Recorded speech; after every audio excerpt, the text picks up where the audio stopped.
And we're going to call the meeting to order. Good morning, everyone, and welcome to our council meeting for Monday, December 4th. And I just want, before I start, I just want to introduce Flat Stanley. And Flat Stanley was a guest that was sent to the Mayor and Council from a young grade 2 boy named Nashiel. Let me just make sure. Yashniel, sorry. From Mountain Christian School in Cloverdale, or Surrey. And the Flat Stanley, very quickly, Flat Stanley was a little boy that the bulletin board fell on and flattened him. And so now he's being sent around the world to different places to tour and see the world. And so Flat Stanley is going to join us today for our city council meeting. New councillor business. I was going to say, is Flat Stanley going to Mile Zero Post? We'll send him a post. 2.1, we have Councillor Javetkov on flood mitigation. So I'd like to move that the city begin flood prevention activities on the creek, including removal of trees and brush from the creek channel while the creek is frozen over, using hand crews, and that is dependent on some further discussion with the provincial government, so staff be directed to initiate discussions with the provincial government related to this activity. Thank you. So it's a motion seconded by Councillor McFadden. Discussion, go ahead. So at the meeting, I mean, it was obvious that there was people that were, you know, really concerned about seeing something happening. And even though we do have things happening, I thought after, with some of the work that's that I think is required, and it needs to be vetted through the provincial government and other experts, but some of the blockages in the creek, and particularly when you stand on 102nd and look south, there's quite a bit of brush and debris in the creek that would be appropriate to remove during the winter when you're not going to affect spawning or the in-stream work.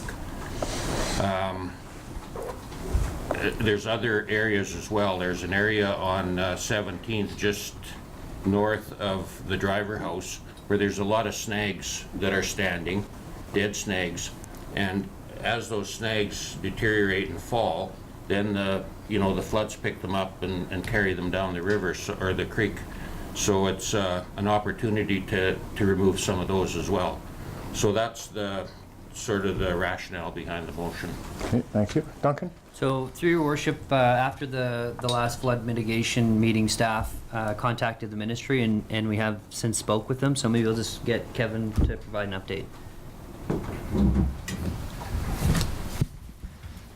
Good morning. So through your worship, we did reach out. Alex had some initial conversations and email exchanges with Flinro. So what we know is that if we want to do some work in the creek, there's a lot of what ifs. But what they would require is some form of a plan, and depending on the extent of the work, they may require up to an environmental management plan prepared by a qualified professional. That would have to be submitted to Flinro. They would have to then approve or look through the work. They said the submission would be at least 45 days for review, at which point they would come back and either say yes or come back to you with some sort of stipulations. The window to do the work is between July and August because that's low flow and to do with the fish bearing status of the creek. If you want to work outside of July and August, then you have to get a variance from the habitat officer. So that again is another process. So those are just the very early conversations we've had. They said they're certainly open to come and sit with us and talk more, but it really depends on the extent of the work. If we're just, I think as an example, if you're just taking garbage out of the creek, that's one thing. But if you get into where you're cutting trees down and removing snags and doing that, then I think that's a whole nother level of work, and you're dealing with sediment control issues and whatnot. So it appears to be quite a bit more onerous than what we maybe first thought. Okay, Councillor Javetkov? Yeah, I don't think we want to complicate it with a big, huge plan done by a consultant. Like, my view of it is very simple.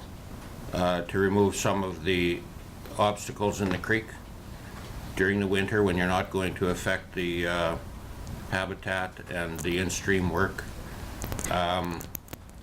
The snags that I'm talking about are not in the creek, they're adjacent, but of course as the flood comes up, then they're picked up and they wash away.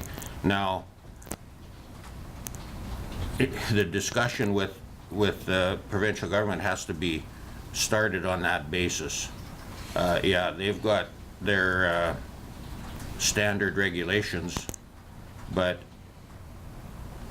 in talking to some local biologists here just in the last couple of weeks, they didn't see this as a big complicated operation. So if we could pass this motion, then maybe we could talk to one of the locals and, you know, proceed with something. I mean, if it's possible to do it, then I think we should do it. If the government comes back and says, no, we can't do it, then it's a different story. But I think we need to, you know, make an attempt. Councillor Wilbur and then Councillor Rowe. So, I mean, and staff can correct me if I'm wrong, but what I'm hearing is the provincial government has said we have to make application to do any work within that stream bed. And regardless of the time of year, if we remove stuff or we change things, we're changing the course of that water. And those maps that were provided at the flood mitigation were an eye-opener for me. And as I said there, and I'll say again, water will go where water once went. And so if we start changing that flow bed, we're making changes, and water's still going to go where it was. So when we have high water, we know where it goes and what the course is, and that's what we need to be looking at. The other thing that I heard out of that meeting was communication. So I think maybe that we followed up with the provincial government and we've got a little more information. We also have a very good list of things that we have been doing. Maybe we utilize our utility bill or our community newsletter and just have a little column on flood mitigation, and this is what we've done to date, and that goes out to every house. So it's just another way for us to get that information out. I would love to be able to say, yeah, we're going to go do this and fix the problem, but we're never going to fix the problem or stop a flood. What we can do is try and mitigate and eliminate as much damage as possible, but there's avenues to do that. And I'm not prepared to go at the provincial government and say this is what we want to do and this is when we're going to do it and this is how we're going to do it, because there's a process and there's a reason there's a process, and there's studies been done all over the province, the country, and I'm sure the world on streams and flow beds. So I think we have to pay heed to that. I'm sorry, but I'm not prepared to support this motion. I think we have to follow due process. Councillor Roger. I kind of agree there. Like, that's when we were at the meetings, the flood mitigation meetings, that's the thing that I took away the most from the citizens was the urgency to get something done or to even start doing something. And then the conversation is yes, we have started doing something.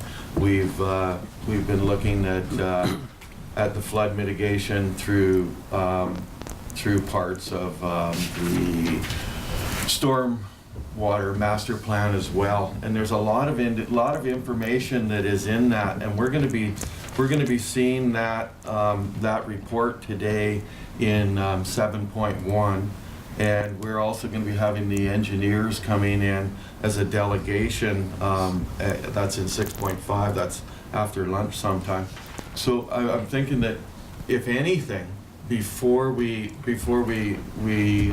carry on, is there an opportunity to just table this motion until the end of the day after we've heard more and we've gone through the when we've listened to the delegation, because there's a few questions that I'd like to ask them that is part of this motion that I can't ask them right now, and I just wondering if there's an opportunity to table the motion until after we've heard from the delegation and we've gone through the report. So if you're making a tabling motion, that's not It's not discussable. debatable, but if you're making a tabling motion and we get a seconder, then Okay. are we making that? Yeah, I'm making that motion, yes. Seconded by Councillor Schumann. All those in favor? Opposed? Carried. Thank you. Further councillor business. Councillor Dvekoff, anything else? No. Councillor Wilbur. Thank you. So the one thing I guess that I want to discuss, so I know I sent it out, and I think after this we can put it on the website, but it's the Greyhound public consultation. So For our area, it's going to be in Fort St. John on December 14th from 2 to 4 p.m. So I encourage anybody that wants to have input to register to, as a delegate, to give that input, but also just our communities in Northeast BC to be there, or at least have representation there and have their input, because this is our opportunity, and it is in Fort St. John. So, and hopefully we can get that information put up on the webpage afterwards and our Facebook page, and just get it out there, and hopefully people will attend. Great point. Thank you. Is that mic working? No. Yeah? No? I thought you said mine. I don't think it is. Mine is. Mine is. Plan Friday. I got it. I got more. I got a list. Okay. I got a I list. thought you were done. No, I'm not done. I got a list. Go ahead. He was checking his mic. So November 24th, we had Plaid Friday. It was nice to see the local businesses come on. We did, Melanie went around from Sustainable Dawson Creek, so we've partnered with them in tourism on the holiday handbook. And so we went around, took pictures with our Love Dawson Creek picture frames. And so next council meeting, we'll be announcing the bragging rights for what local business had the most plaid and was most dedicated to the day. So it was great to see some late night shopping, some draws, and people participating, as well kicking off the Christmas draw that's coming up on December 8th. So, great, they're already planning for next year to make it bigger and better. So it's nice to see the local businesses participating and getting on board, so I see that growing. We had the class tour from the grade 2-3 class from Kooskoopy. What a great bunch of kids. They were here for Ugly Sweater Day, so they helped me judge. So I have a tough call, and in the end we decided all departments did a really good job, so I owe everybody some sugar cookies and cupcakes, so I will get baking after today. They had so much fun, and everybody was just so supportive, and they literally went home with some sort of gift or something to do from every floor at City Hall, so it was great. And I know they went over to the ambulance and then to the police department, so they had a full day. And as I mentioned, it was Ugly Sweater Day on December 1st, and it was great to see everybody's sweaters. Brenda rocked it out. I got to tell you, she was poinsettia queen on Ugly Sweater Day. I'm glad that none of us made it on Barry's naughty list on his sweater, and I think Kevin and Duncan were singing Fa La La or something on Tabitha's sweater. So it was very, very innovative. Good job, guys, and it was just nice to see everybody participating. So that's it. That's all I have. Thank you. Councillor Rogers? First of all, congratulations to the Dawson Creek junior volleyball team for being the best in the province of British Columbia at the recent provincial. There's a recognition assembly for them at 2 o'clock on Wednesday, and hopefully the media will show up. So it just goes to show you hard work, dedication, you're number one. Also, I was at the Dawson Creek District and Exhibition Association Annual General Meeting. I believe I forwarded all of the information that I'd received from that meeting.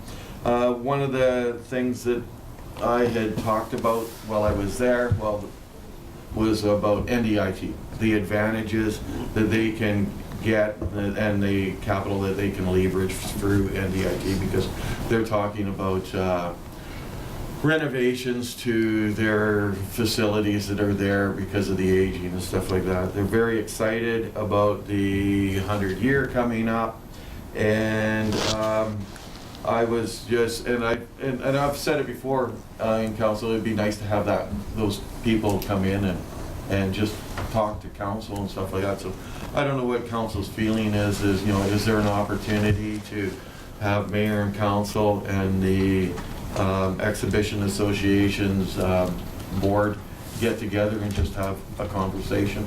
I don't think that's been done in a while. I don't know if it'd be worthwhile or not. I leave that up to everybody here. I'd also like to just, congratulations to the board, and because of the fair this year was very successful, and all of the volunteers that are out there. And that's all I... Thank you so much. And thank you for attending the EGM. I wasn't available and appreciate you going. Anything further for councillor business? Thank you. 3.1, we have the minutes of our regular meeting of council of November 20th for adoption. Moved Councillor Schumann, seconded Councillor Wilbur. Errors or omissions? All in favor? Opposed? Carried. Thank you. Any business arising out of those minutes? Correspondence 5.1, we have a letter from Cameron Eby, Provincial President of the Ambulance Paramedics Emergency Dispatchers of BC regarding request for advocacy supporting ambulance services in our community. Councillor Rogers? Receive for information. Thank you. Seconded. Councillor Schumann? Discussion? All in favor? Opposed? Carried. Thank you. Delegations, we're a little bit ahead, so we'll move to our... do you want to do this? Is there? Do you want to do master plan, or do you want to wait? Wait. Wait. Yeah. Let's go to 7. So we'll vary the agenda for reports and go to 7.2, report from Director of Development Services regarding our snow removal policy, priority and policy. And this just because of obviously the intensity of some work that's gone on over the last month. It was thought that let's bring it back and then have that discussion. Councillor Schumann? So I'd move report number 17184 from the General Manager of Infrastructure regarding the snow plowing and removal priority policy be received.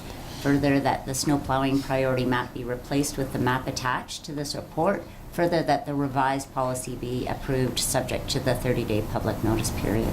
Thank you. Seconded, Councillor McFadden. Discussion? Again, just updating the map for our priorities for bus routes and things like that required some changes. And perhaps later after our snow removal season, this would be a good one to now have, I think, some more discussion about in our policies around this snow removal and how it's impacted. And so anyway, I want to bring this back maybe next summer, not in the snow removal season. All those in favor? Opposed? Carried. Thank you.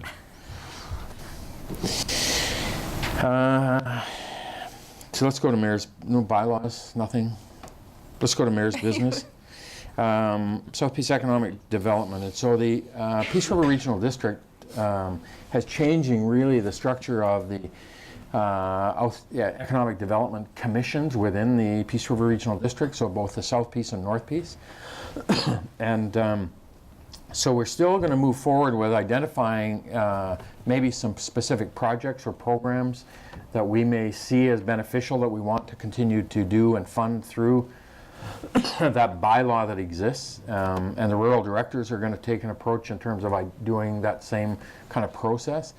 And so we're going to try to bring this back to the board in January, and I wanted to bring it forward to council because there were 2 or 3 things that we did in 2017 that I think were certainly beneficial from us participating in that economic development function and funding opportunity that exists. We did the Business to Business Expo with Community Futures, and that was a real successful endeavor over the last 2 years.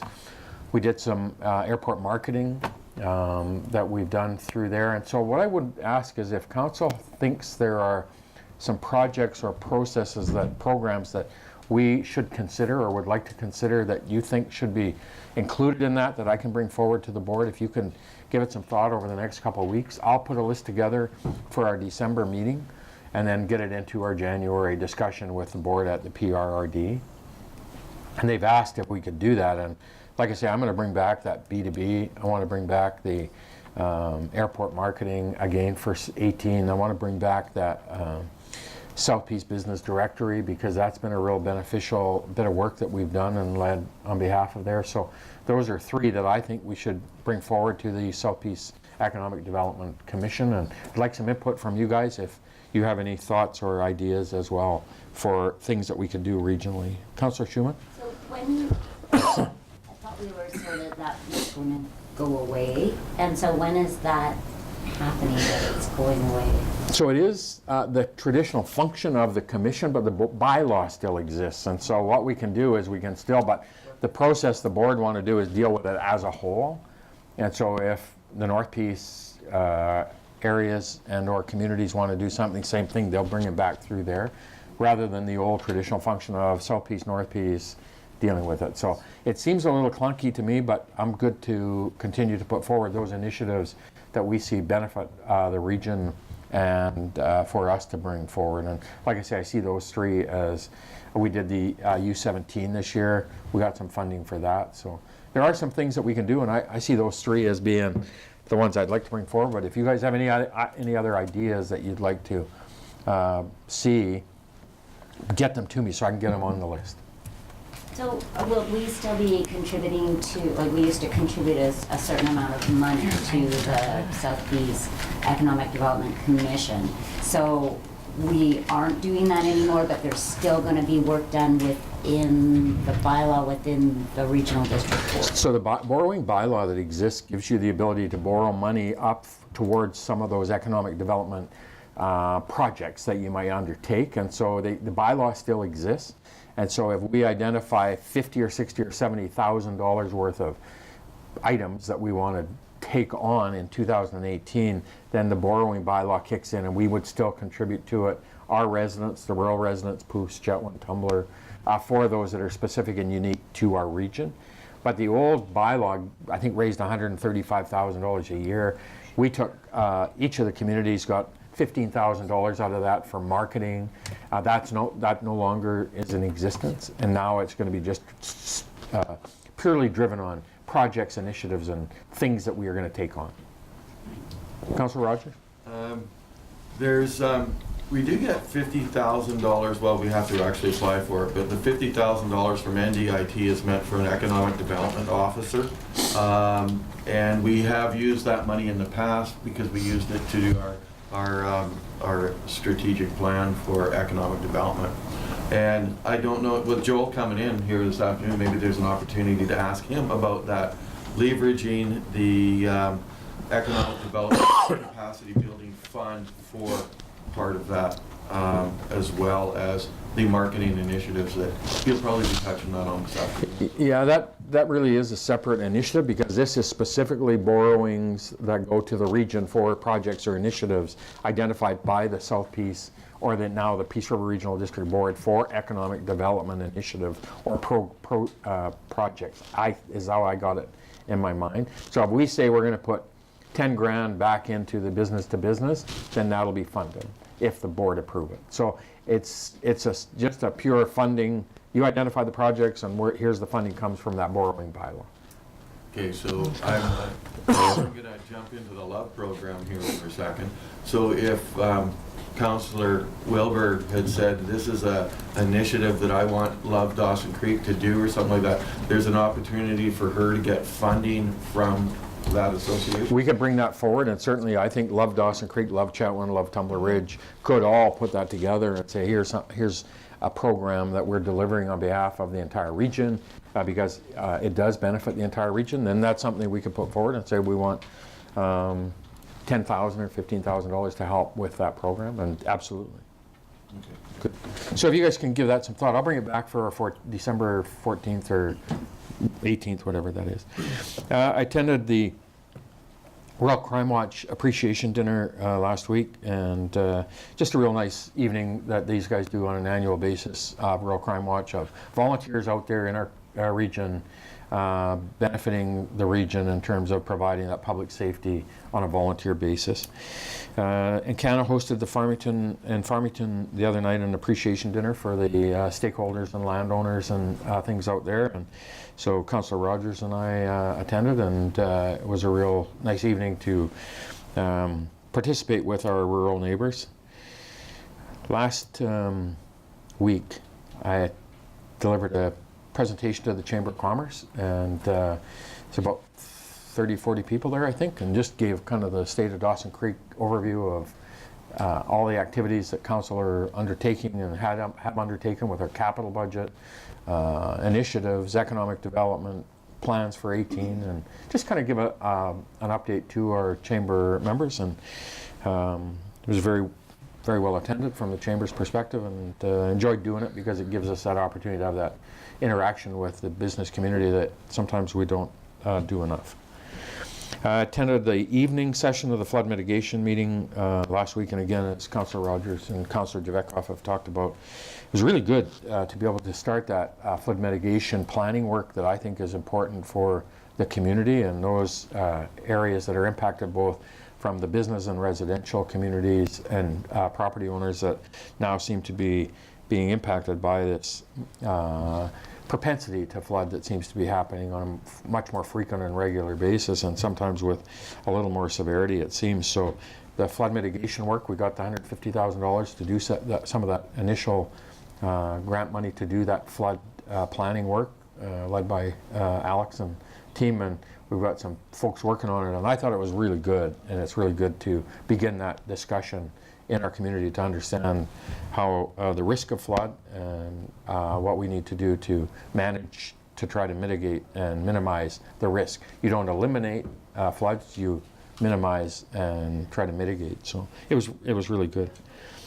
Thursday night, with the Chamber, with Kathleen, we hosted another meeting with the local hoteliers, and this has just done it now a couple times. It's just try to keep in touch with the hotel industry owners and what's going on, how things going, what's the occupancy, what are they seeing, and it's more about the intensity, how busy the community was over the last year for hotels. One of the hoteliers said he was 99% occupancy rate during, I think, October, and well over the 90% range for the year. And I think all of them have spoke to that. They're still busy. And so we just want to keep an eye on it because there is a bunch of activity still planned, and we just need to understand that for the benefit of occupancy for our community and region.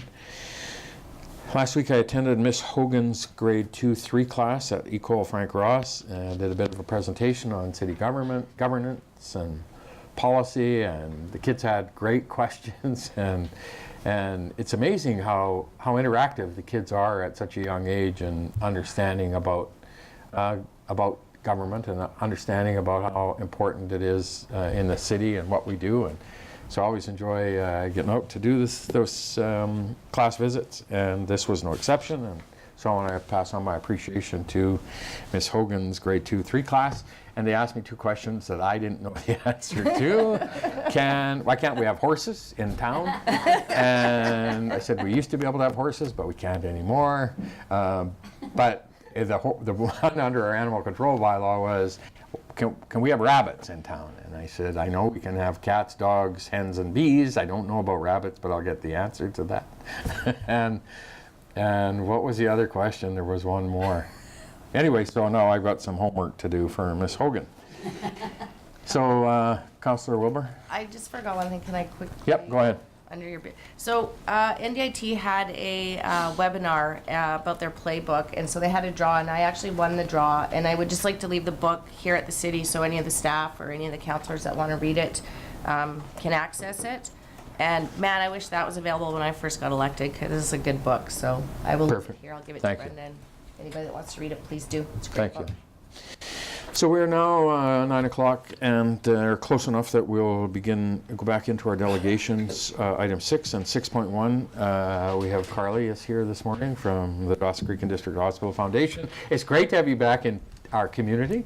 Carly was, of course, the event manager at the Encana Event Center, and went away to explore the world and realized... Well, Edmonton, not the world, well, but yeah. But Dawson Creek's better. Dawson Creek's better. So we love having you here, back so. in the community and working for the Dawson Creek and Hospital Foundation. I know our community and the Hospital Foundation will be much better for it, and so welcome. Thank you, I really appreciate that. So I just want to bring forward a initiative that we're teaming up with the RCMP to bring a Montreal Canadiens alumni game to Dawson Creek. This was done 4 years ago, so not new, but there's a couple elements that we're adding that I think will be really exciting for the community. So Nancy Chahill, who's a sergeant with the RCMP, is not able to be here. She's actually just got back to the country. She was training in Malaysia. So she has sent me an email with her thoughts. So I just wanted to read it out for you guys, because it really does kind of summarize how important this event is for the RCMP. So pardon my phone, but I'll read this out for you guys. I apologize for not being present in person at this City Council meeting. However, I would like to take this opportunity to relate to the City Councillors the importance of the charity game between the Montreal Canadiens alumni and the RCMP in support, and the support from the City Council for it. Being born and raised in a small community, I am aware of the positive impact and influence the RCMP had on me while I was growing up. I have tried through sports to mirror that in my policing career, as I strongly believe it is important to not only serve my community, but to be part of it by setting a good example through positive interactions with residents of the community. I feel my police officers have a vested interest in Dawson Creek and the residents of Dawson Creek and surrounding areas. We'll see that the police are more approachable, which will lead to better communication and relations between the residents of Dawson Creek and the RCMP. The following information will lead to collective efforts to curb criminality in Dawson Creek. The idea of having the Montreal Canadiens alumni come to Dawson Creek and play the RCMP came to me a few months ago, as I quickly became aware of how important hockey is in this community. I have spoken to a variety of people in the community about this idea, and they appeared as excited and eager as I was, as the RCMP were, rather. I reached out to the Montreal Canadiens organization in October to see if they would be interested and available to play in Dawson Creek, which they advised that they would be. I believe it is very important to give back to the community in any way we can, and therefore the funds raised at this charity game will go to the Dawson Creek and District Hospital Foundation. As I pushed for more from the Canadiens in their than just their involvement in the hockey game, I was able to get some Canadian alumni players to put on a hockey clinic for 2 groups of 50 children. It'll actually be 2 groups of 40 children, the pre-novice and the novice groups in Dawson Creek, as well as the hospital visit. We're still working through that. It might be the actual hospital, or we might do Rotary Manor. We haven't quite decided, but it'll be one or the other for that. I do not believe that this has been done in the past with the Canadiens alumni when they last attended in Dawson Creek a few years ago. The added bonuses of a hospital visit and a hockey clinic will be quite well received and put smiles on faces of children and hospital patients. Myself and the other police officers from Dawson Creek Detachment were fortunate enough to assist with the World Under-17 Hockey Challenge, as well as with Hockey Canada. It was a rewarding feeling being able to be part of these events and to see the joy on the faces of the youth. I believe that we, the RCMP, have to continue working in partnership with the communities we police to jointly try and diffuse the criminal element in Dawson Creek. I acknowledge that one hockey game will not achieve this alone. However, I believe that it will be a step in the right direction. I thank the City of Dawson Creek for their support, as well as the Dawson Creek and District Hospital Foundation. I look forward to continuing working with them. So yeah, that's from Nancy. So we're really excited. We've also been offered help from the Under-17 Legacy Fund to help bring in the initial onset of funds to hopefully we will pay that back and then hopefully raise a ton of money for the hospital foundation, which is obviously the first goal, but the second goal, very close second goal, would be to just create a really awesome community event for Dawson Creek. Really excited about the on-ice sessions. I've already partnered up with the president of the Minor Hockey Association, so he's on board and excited. So we're going to be working with In-Can Event Center ticketing group to kind of drive that side of it. So they're on board as a community give back for that. So it's going to be really a whole community coming together to make this event happen. So we're really excited. And then, so I guess the 2 reasons, not only just to inform you, but we would like to have a beer garden set up exactly how the Dawson Creek Junior Canucks do theirs currently. So we wouldn't be extending past the current space that they already use. So I just want to make sure that you guys are on board with that.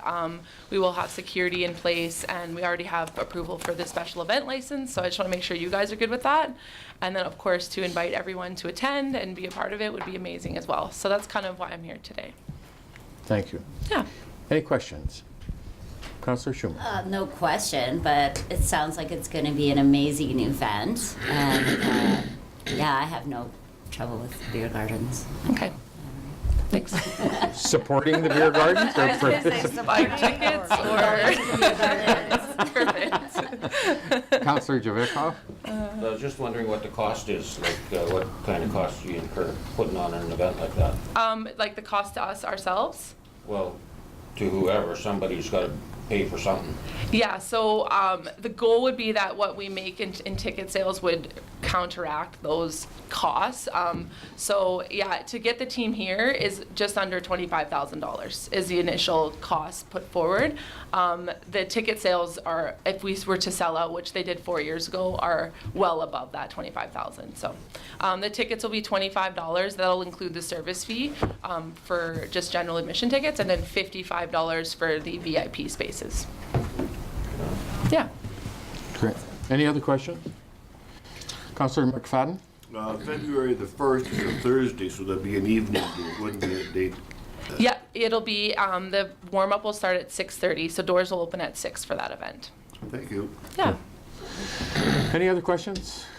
Carly, obviously, thank you so much. Thank you, guys. To Appreciate it. Nancy as well. She's been out, and what a great addition as well to the RCMP. in Dawson Absolutely, Creek. yeah. So It's been wonderful. thank you for coming in and giving this. We'll bring it back under Mayor's business later in the agenda. The other mayor's business. Thank you. 6.2 weren't able to be here today, so 6.2 we have Sandra Milne and Blair Leckstrom, who are representing the Council Remuneration Committee and presenting a final report on committee's recommendation. Good morning. Thank you guys for coming in this morning, and appreciate you being here. Before you start, we obviously appreciate the time, work, energy and commitment that you've made to the community, and obviously really appreciate you guys taking this on for us. So, floor is yours. All right. Well, good morning, Your Worship, councillors. We were asked by yourselves to look at the issue of council remuneration. There was an independent committee struck of 5 members in the community that represented different factors of it. Sandra chaired it for us and done a wonderful job. There's obviously an inherent conflict of interest anytime you deal with mayor's salary and councillor's salary for mayor and council to come up with their own report. So hence the reasoning to ask a group of people from the community to go out, look at what takes place in other communities around this region, as well as our neighbors to the east, Alberta. We did a number of comparisons through 11 communities. We found it was quite interesting, having been involved in this many years ago. We were below average for both the mayor's salary and the councillor's salary. Over the last 10 years, the increases have been virtually minimal, if at all.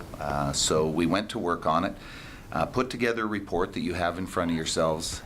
We know it will never be easy when council casts this vote, because there will be people having been involved in politics for many years that think today people are paid too much to do the job, and on the other side there's people that say you don't make enough for the job you do. So we tried to find a balance in there, come in at about the average of where British Columbia's mayors and councils sit. We have a percentage reflection from what councillors make versus what the mayor makes. It's included in the report. One of the major factors that is about to happen in 2019 is 1/3 of the mayor's salary as well as councillors' salary are tax exempt and have been since 1948, I believe. For some reason, the federal government has chosen to get rid of that. And so beginning in 2019, that 1/3 tax exempt status will be gone. Hence a significant decrease in salary for mayors and councils right across the spectrum. So what I wanted to do, I didn't want to go through it page by page. We took an approach that rather than do one lump sum of an increase and hit one budget for the city of Dawson Creek, we've put it over 3 years. Following the 3rd year, it would be an increase of CPI plus 1%. I think if everybody follows CPI, that's not going to be historically a very large increase, but it will be something that would allow council not have to go back and readdress the issue of remuneration. The other thing we did as a committee was recognize that there is an election coming next year.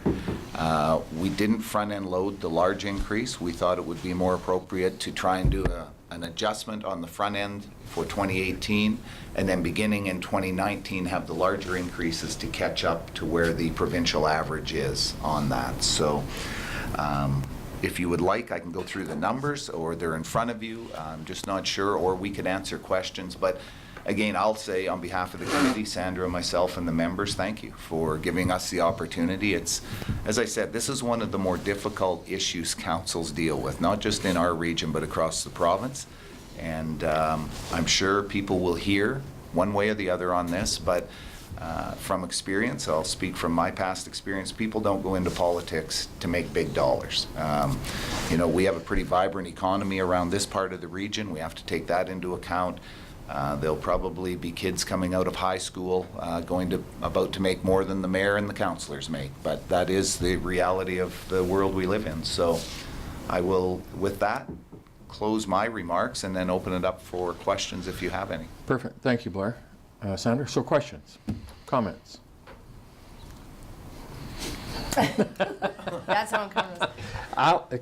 Go ahead, Councillor Wilbur, and then Councillor Honestly, I just McFadden. wanted to say thank you for doing it, because it is an uncomfortable topic, and I like the report and just all the different aspects that were addressed and looked at, and as a whole, and moving forward for all the councils that come. It's explained very well and takes into consideration the work they do. So thank you, because that was a big job. Councillor McFadden and Councillor Wilbur. Just, thank you and your committee, Sandra and Blair, for what you've done. I think it's a very thorough report, and I think it fairly reflects where we were and where we are, and perhaps where we'll be going in the future. So thank you. Appreciate that. Councillor Schumann. Yeah, I really appreciated the whole process that you guys went through. Like, I wasn't exactly sure how you were gonna come to a decision on this and how it would all work out, but looking at the whole report we got, it looked like a really fair way to check it out. I was quite surprised by Alberta. It's like, wow, they got it going on over there. But yeah, I imagine that's because of the region they're in as well. So anyways, I appreciated the report, and thank you for the work that you did. All right. Thank you, Councillor Javetkov. I should at least make it. Silence was deafening, so. So I'm interested in the overall number, the increase at the end of the 3-year period, and if there was any consideration in other pressures, other financial pressures for the city, as like I'm talking about, the fiscal gap and the 11% increase in taxes over the next 3 years and that type of thing. What? You're going to increase taxes? No, I'm Not just this kidding. council. Not this council. Paul, we did look at that, and that was why initially there was the opportunity under the terms of reference we had was to review it, put a recommendation forward. Putting a recommendation forward, people will look at the percentage and say it's a significant increase. What they won't look at is, say, for the last 10 years, I think it was a total of 5% increase over those 10 years. So you have to look at it in the context that we didn't keep pace with even the average that we looked at. So we did look at the fiscal issue that faces the city, and therefore chose to spread it over a number of years rather than have it hit in 1 year. Is there a cost to the city? Yes, there is. It's included in the report. There is no way we can do anything in the city without increasing, for the most part, if we're talking about adding services or dealing with this issue, which is, I think back 20 years, I think we dealt with it, and it was a difficult time at that point, maybe even longer than 20 years. Time flies. Go ahead. Just one other question. Was there any consideration on performance, I guess, on the success of, council's term, I guess related to the initial priorities and that type of thing? That's a great question, and we debated that as a committee as well, and very difficult to do, Paul. The evaluation that councils get are a little different than what we get in the private sector. When you work for somebody and they give you an evaluation and they say, look, you've done a great job, you met what I expected this year, I'm going to give you X points of an increase. The only evaluation that mayors and councils have right across this country are every 4 years, and that is the election process. And that is why we also, as I stated earlier, put the smaller increase coming in 2018 with the larger increases in 19 and 20, and therefore it would be a new council. So it isn't the new council that's reaping, or this council that's reaping the full benefit of this. Whoever runs again will continue on, but we thought that was the fairest way to impact both the fiscal issue with the city, was to spread it out, as well as in the interest of the public to say, gosh, we wouldn't think that one lump sum on the front end makes sense when the council has 1 year left. Oh. So with the smallest increase in 2018, does that reflect our performance? No, Paul, absolutely. It didn't until I heard the 11% increase, but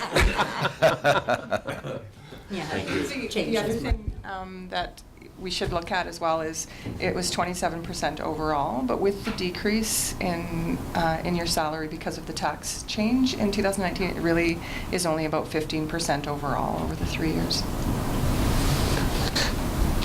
Go ahead, Paul. So that tax issue, how does that impact our current remuneration? today it doesn't. Beginning January 1st, 2019, the 1/3 tax exempt status is removed by the government. And, you know, I don't know why. I didn't follow the reasoning behind why a government would do that after, you know, so many decades. They possibly have a reason. I didn't understand why they would have done that. So. Duncan? So through your worship, in fairness to the committee, we did have a fairly defined scope of work. It didn't. It did include looking at some of those fiscal impacts, but it didn't ask them to figure out how it would fit within our city budget. So that's something that we can look at if council would like to. But the defined scope of work had a little bit of flexibility where they could ask their consultant to do some research in some areas, but it was about looking at trending and looking at what that rate is across the province and within Alberta primarily, and also looking at some of the benefits that go along with it in per diems. So I want to jump in and obviously thank you guys for the work you do and have done on this. To me, the policy that we have for remuneration guides how you can engage and how people in your community can engage in city government. And whether they can have the ability to engage and sit at this table or try to be elected as a councillor or a mayor. And for some people, it is financial. They could not afford to take the amount of time away from work and or family for daycare. If a single mom wanted to run for city council, the amount of time away for daycare and hiring somebody to look after their children for the remuneration and time and expectation would be fairly restricted. Now I get it's a democracy, and I always say that. That's a great part about living in a democracy. It's your choice. So all of us get to choose whether we do this or not. But we shouldn't restrict people's ability to serve, to be able to put their hand up to serve for their city government, to have some input into it, because it's going to cost them a bunch of money to do so. And I want to give an example of how I think about that, because I read an article, and when we were doing our residential development committee work about 2 or 3 years ago, and I read an article in the the Calgary Herald, and it showed a picture of a block of houses, and they were all paved from property line to property line. And it was the front page of how people were saying this was the development that was occurring. We were going through the residential development, and I did a post on my Facebook page about how I thought that was so crazy. I couldn't believe that people would just want to pave their front yard and not have any green grass and green space. I had some young people post on it. Are you kidding? That's perfect. I wouldn't have to do any maintenance. I could go golfing. And so I'm thinking about that in terms of the different view that people have in terms of your age and stage in life guides how you think about things. And are we fairly representing the input into your community when people may not be able to serve on city council because of the remuneration policy, because they couldn't afford it? And I think that's wrong. I think that your remuneration policy should help and encourage and engage your community and give people the opportunity to serve and represent their, and then widen it, open it up to all the demographics of your community. And I think this council, I think this city has been very lucky over the years in terms of having a diversity of people who are representing their council, but their policy should not restrict it. And I think you guys have done a great job of it, and I really appreciate the work that you put into it, obviously. And the last piece is the 1/3 I'm going to talk briefly about, that I can't believe the federal government did that and took away that 1/3 tax exempt, because that was what kind of made it, I think, that much more reasonable.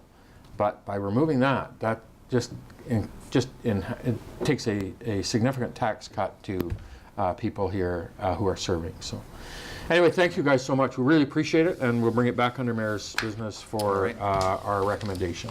Thank you. Thank you. All right. 6.3, our next delegation, we have Shannon McKenzie from Mothers Against Drunk Driving in Canada is in attendance in regards to the Red Ribbon campaign.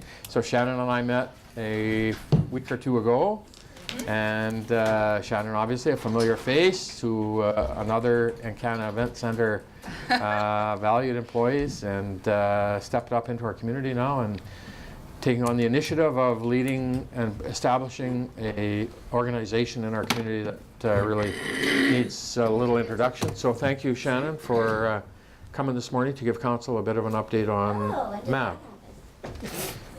The mayor and staff fixed it. Well, for some of us, we fixed it. I didn't even notice. Shannon, go ahead. Thank Welcome. you for the lead in, Dale. I appreciate it. I got to read because I'm more nervous than I thought I was going to be. better not But shut can you them leave all a up. little bit on? Yeah. Thanks. Thanks, everyone. It's kind of good to be here.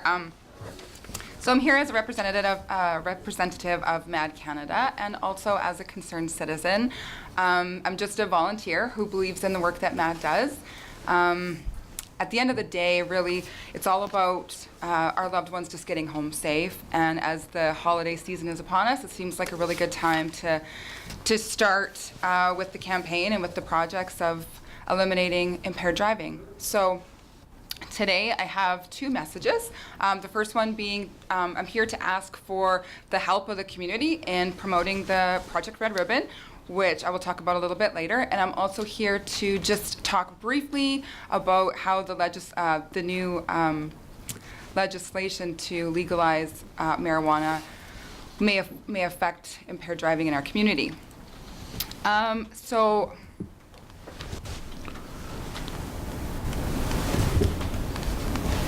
this has to happen. Is it turned on?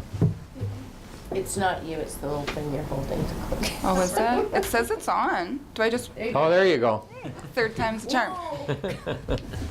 I'm happy to say that that Dawson Creek is on the list. That's all I really want to say. There's 100 volunteers, communities that are involved in MAD Canada, and we are now one of them.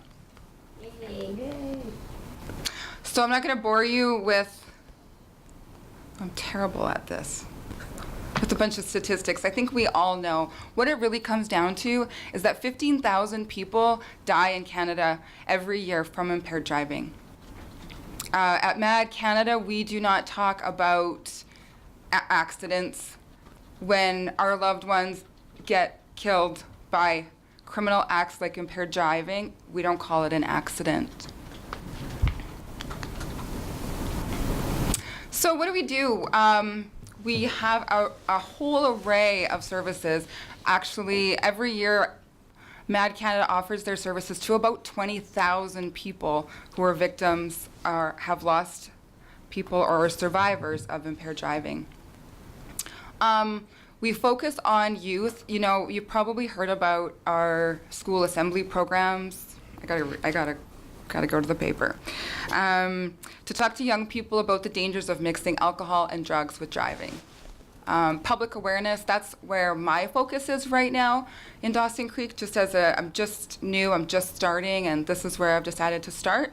And then, of course, public policy, and I'm not gonna talk about the attachment that I sent, the submission to the task force that MAD did, but I just wanted you to have it in case you were thirsty to know about, how MAD is involved in that legislation.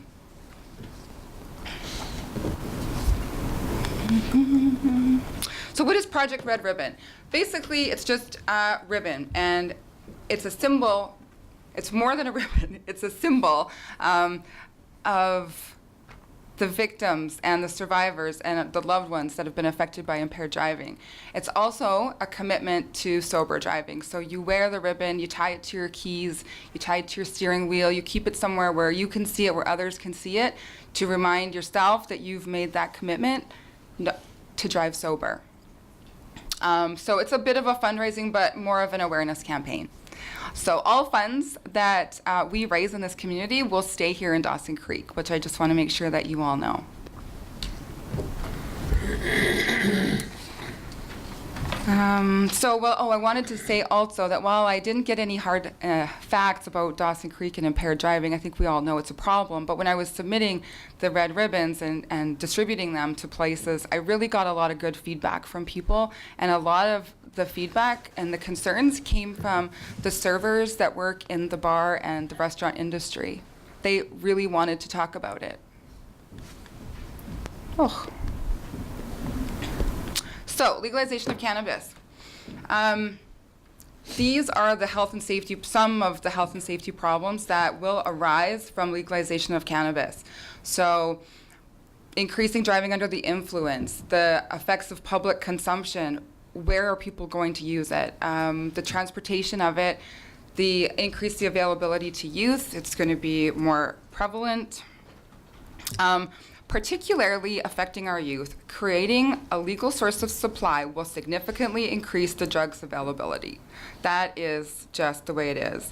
And the issues that we're talking about will burden municipalities in terms of city planning, creating bylaws, managing complaints, and educating the public, all the way to ensuring the consistent enforcement of new cannabis rules.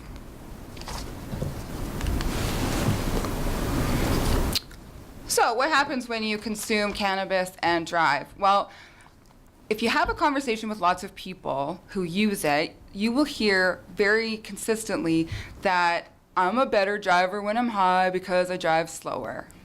I think we all have heard that before. But the reality is that it may be perceived as positive, but that doesn't mean it's safe because it does affect you in other ways. Slower driving speeds, reduced risk-taking, and longer following distance can actually increase crashes. And that's not even to mention that when you mix it with other drugs and alcohol. That's like when I drink, I'm a way better dancer. Exactly. Isn't that true? That was true. Sorry, guys. So these are just a list of some of the recommendations that MAD put forward for BC. It's actually really similar to alcohol laws that we have with the impaired and the immediate roadside suspensions. I wanted to say that so last year, the Centers for Disease Control and Prevention in Atlanta, Georgia, released a report indicating that Canada had the highest percentage of alcohol-related crash deaths among 19 comparable countries. The persistence of drinking and driving was not a problem that was unique to Canada. However, while most comparable countries introduced effective impaired driving countermeasures, Canada did not. So Canada's been playing catch-up for years. So in terms of legalizing marijuana, the message from MAD is pretty clear. Let's get ahead of it. Let's do better to start with and be proactive and not reactive. The education part of it is where people don't believe the risks. They don't know the risks, and they think that because they know someone who can use marijuana and be fine, that everybody is the same, which just isn't true. So some of the things that we want as a community for our young people and anybody to be aware of is that when you mix polyuse, when you mix drugs with other drugs or marijuana with alcohol, the time limits after using, when is it safe to drive, the quality of products. For example, we've probably heard now of these products like shatter and wax that are up to 70-80% THC, and those levels just aren't your grandfather's marijuana anymore, right? So that's all I really have for you. I also just wanted to say that I was just doing a little bit of research in case you asked me, okay, so what do we do? Just to get ahead of that a little bit, I was just doing some research, and on the Federation of Canadian Municipalities website, I read that they recommend the development of an interdepartmental working group to include police, public health, city planners, etc., to discuss municipality considerations and identify gaps. For reducing impaired. For the legalization of marijuana in general. Oh, marijuana, we're still on. Yeah. That's all. Good. Any questions for Shannon? Councillor Wilbur? Schumann? Jeez. So, He doesn't mix up the boys at all, ever. now he's there with we should trade spot. Anyways, thank you for your very informative presentation. Good job for Thank you. presenting to council. Yes, it is. So what can we do? I mean, obviously, we get a red ribbon and tie it on our keys, and is that what Yeah, you so want us to do? yeah, And absolutely. As individuals, I ask that you commit to sober driving. But as a city, I would ask that can we promote this in other ways with the fire department? Can city vehicles have red ribbons? Can we maybe do an ad on the digital sign out front? Small things, don't cost any money, but really get people. At the end of the day, we want to talk about it. It's not something that we can just sweep under the rug. We've got to talk about it. We have to make sure that tragedies are ended in our community.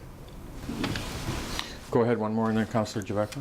yeah, I just want to let you know that I've been very well behaved and actually spent Saturday night driving my little daughter, she's not little, but driving her and her man to the Christmas party and then going back at whatever time they were done and picking them up and driving them home, which we've always done with our kids as, you know, grad parties and all that kind of stuff. We always drove them out there and then picked them up at whatever time, and I think that's a big change from when we were kids and Yes, we it were is. sneaking off to parties and we didn't have cell phones to call home. And Yeah. I know the very first time I ever took my kids to a like a bush party, I drove them out there and I dropped them off. It sounds like a terrible mom situation, but I wanted to be in control of that transportation. And so then at 2 a.m. when the phone rang and I went back out to get them, I was amazed that I was in a convoy of parents and taxi cabs. Like, that just didn't happen when we were kids and out at bush parties. And I mean, I think that the mentality has changed a lot. And I know with my kids, like going through that getting your license, that incremental thing that you have to do, the steps, like they were super, like there was no, oh, I just had one beer, and it was like, because it's zero tolerance. And I think the kids nowadays, the young people, have really learned that it's just not acceptable and work around it. So I think there's improvements that have been made. Absolutely, there's improvements, lots of improvements, especially in BC, putting in the immediate roadside prohibition. That changed a lot back in that year, the statistics. So. Councillor Javeka? Sorry. We had to walk. To the bush party? The bush was all around us. We just partied forever. I just have to compliment you on taking this on as a volunteer. Yeah. Thank you. Yeah. That's awesome. I just wondered about the fundraising. Is Project Red Ribbon, is that a fundraising process, or? It is. It's similar to the Remembrance Day poppies that are out, where you put a small amount of change into the box and take a ribbon or a window cling or something like that. So Is that going to be active here in Dawson? Or it is right now. do you need volunteers to man the? No, because, well, not at this point, maybe in the future, but for this campaign, I've got partners that I'm working with to have the boxes there. So Speedy Glass has put up a sign on 8th Street for me, which is really awesome, and they also have a box in there. Tiger Printing and Stationery's made some business cards for me, and they also have a box. And D-Physio, and then the city. What about the liquor store, Shannon? Are they interested in? I just haven't got there yet, just but haven't? I'm going to ask them and see if they would do that for me. It seems like a good place. Seems like a really good place. Anything further for Shannon?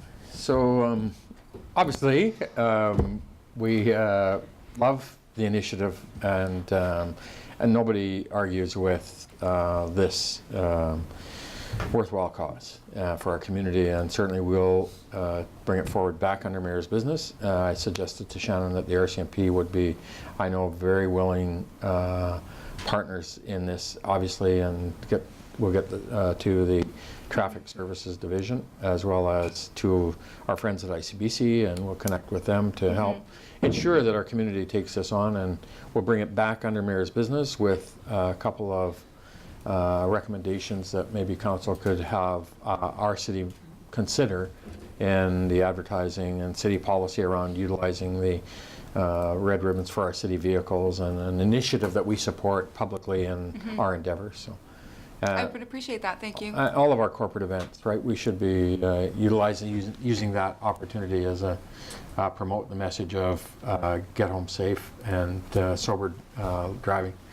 So Shannon, thank you for coming in this morning. Appreciate Thank it. you. Merry Thank Christmas. you very much. Yes, Merry Christmas. So now that gets us through our. Is Bruce here? No, that's 10:30. 11, 10:30. So our, do you want to take A break? Oh, it's 9:30. I'm sorry. So do you want to take a 5-minute break and then we'll finish off our agenda? Yeah? Good. So we'll take a 7-minute break, please.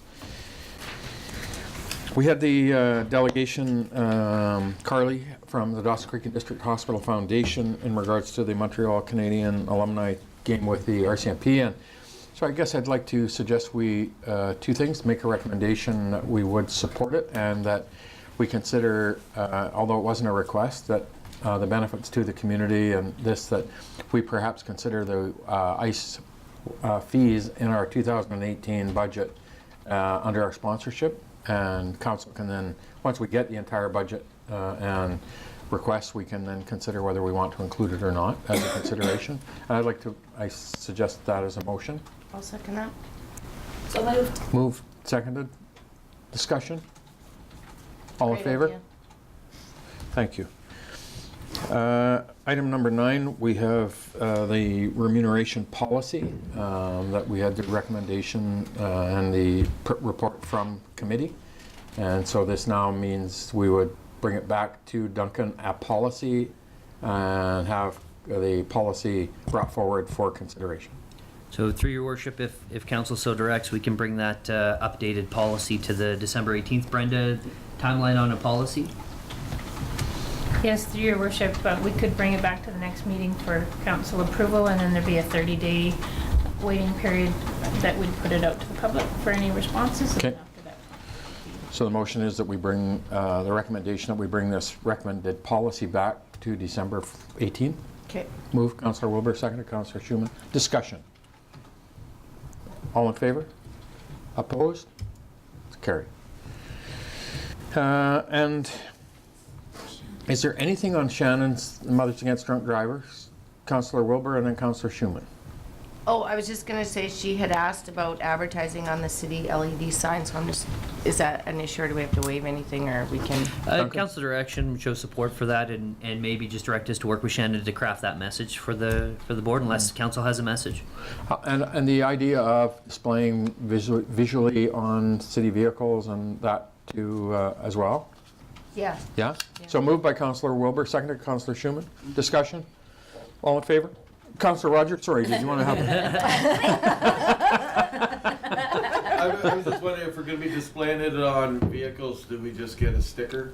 Or like how will No, it she's be got displayed? ribbons. Because these ribbons won't last very long. I believe Shannon said she also had window stickers. We'll ask or administration decals. if we can to display them visually on our city vehicles, that we display the support in a way that's going to last.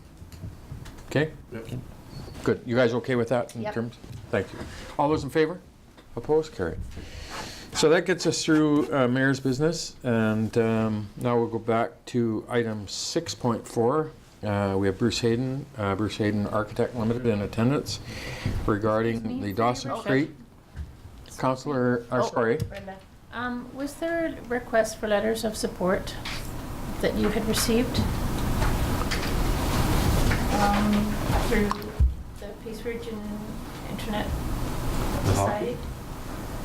In regards to, they were doing a grant application? Oh, right. Yes, sorry. Sorry to interrupt. I do remember reading that. But Refresher? I don't have it on my agenda unless I got to go into I my could, electronic. Yeah, I can. I could bring it up after the delegation.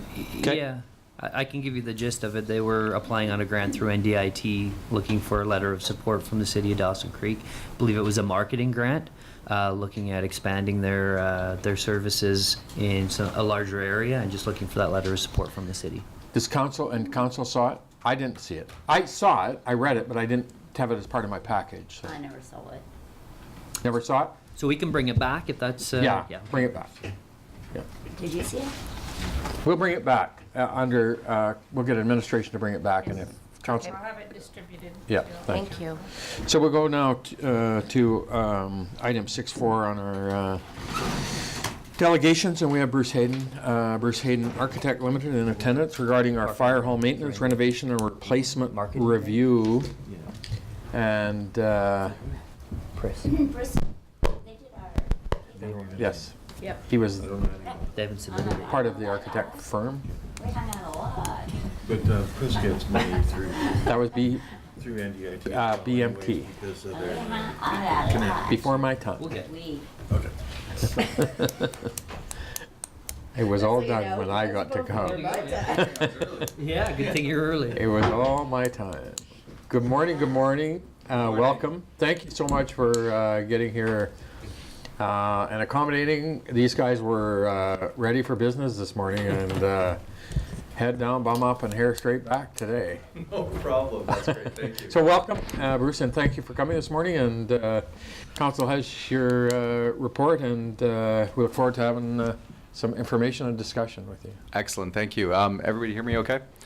Maybe I'll just introduce Bruce real quickly for council. Bruce worked on the Calvin Kirk Center through dialogue. He spent a lot of time with previous council and a little bit of time with this council, working our way through that project, in particular the second part of that project and getting that done. And unfortunately missed the night or the opening ceremony because their engine failed on their plane and they got turned around. But which is kind of how that whole project went. But anyway. He submitted a letter that was read out at the event.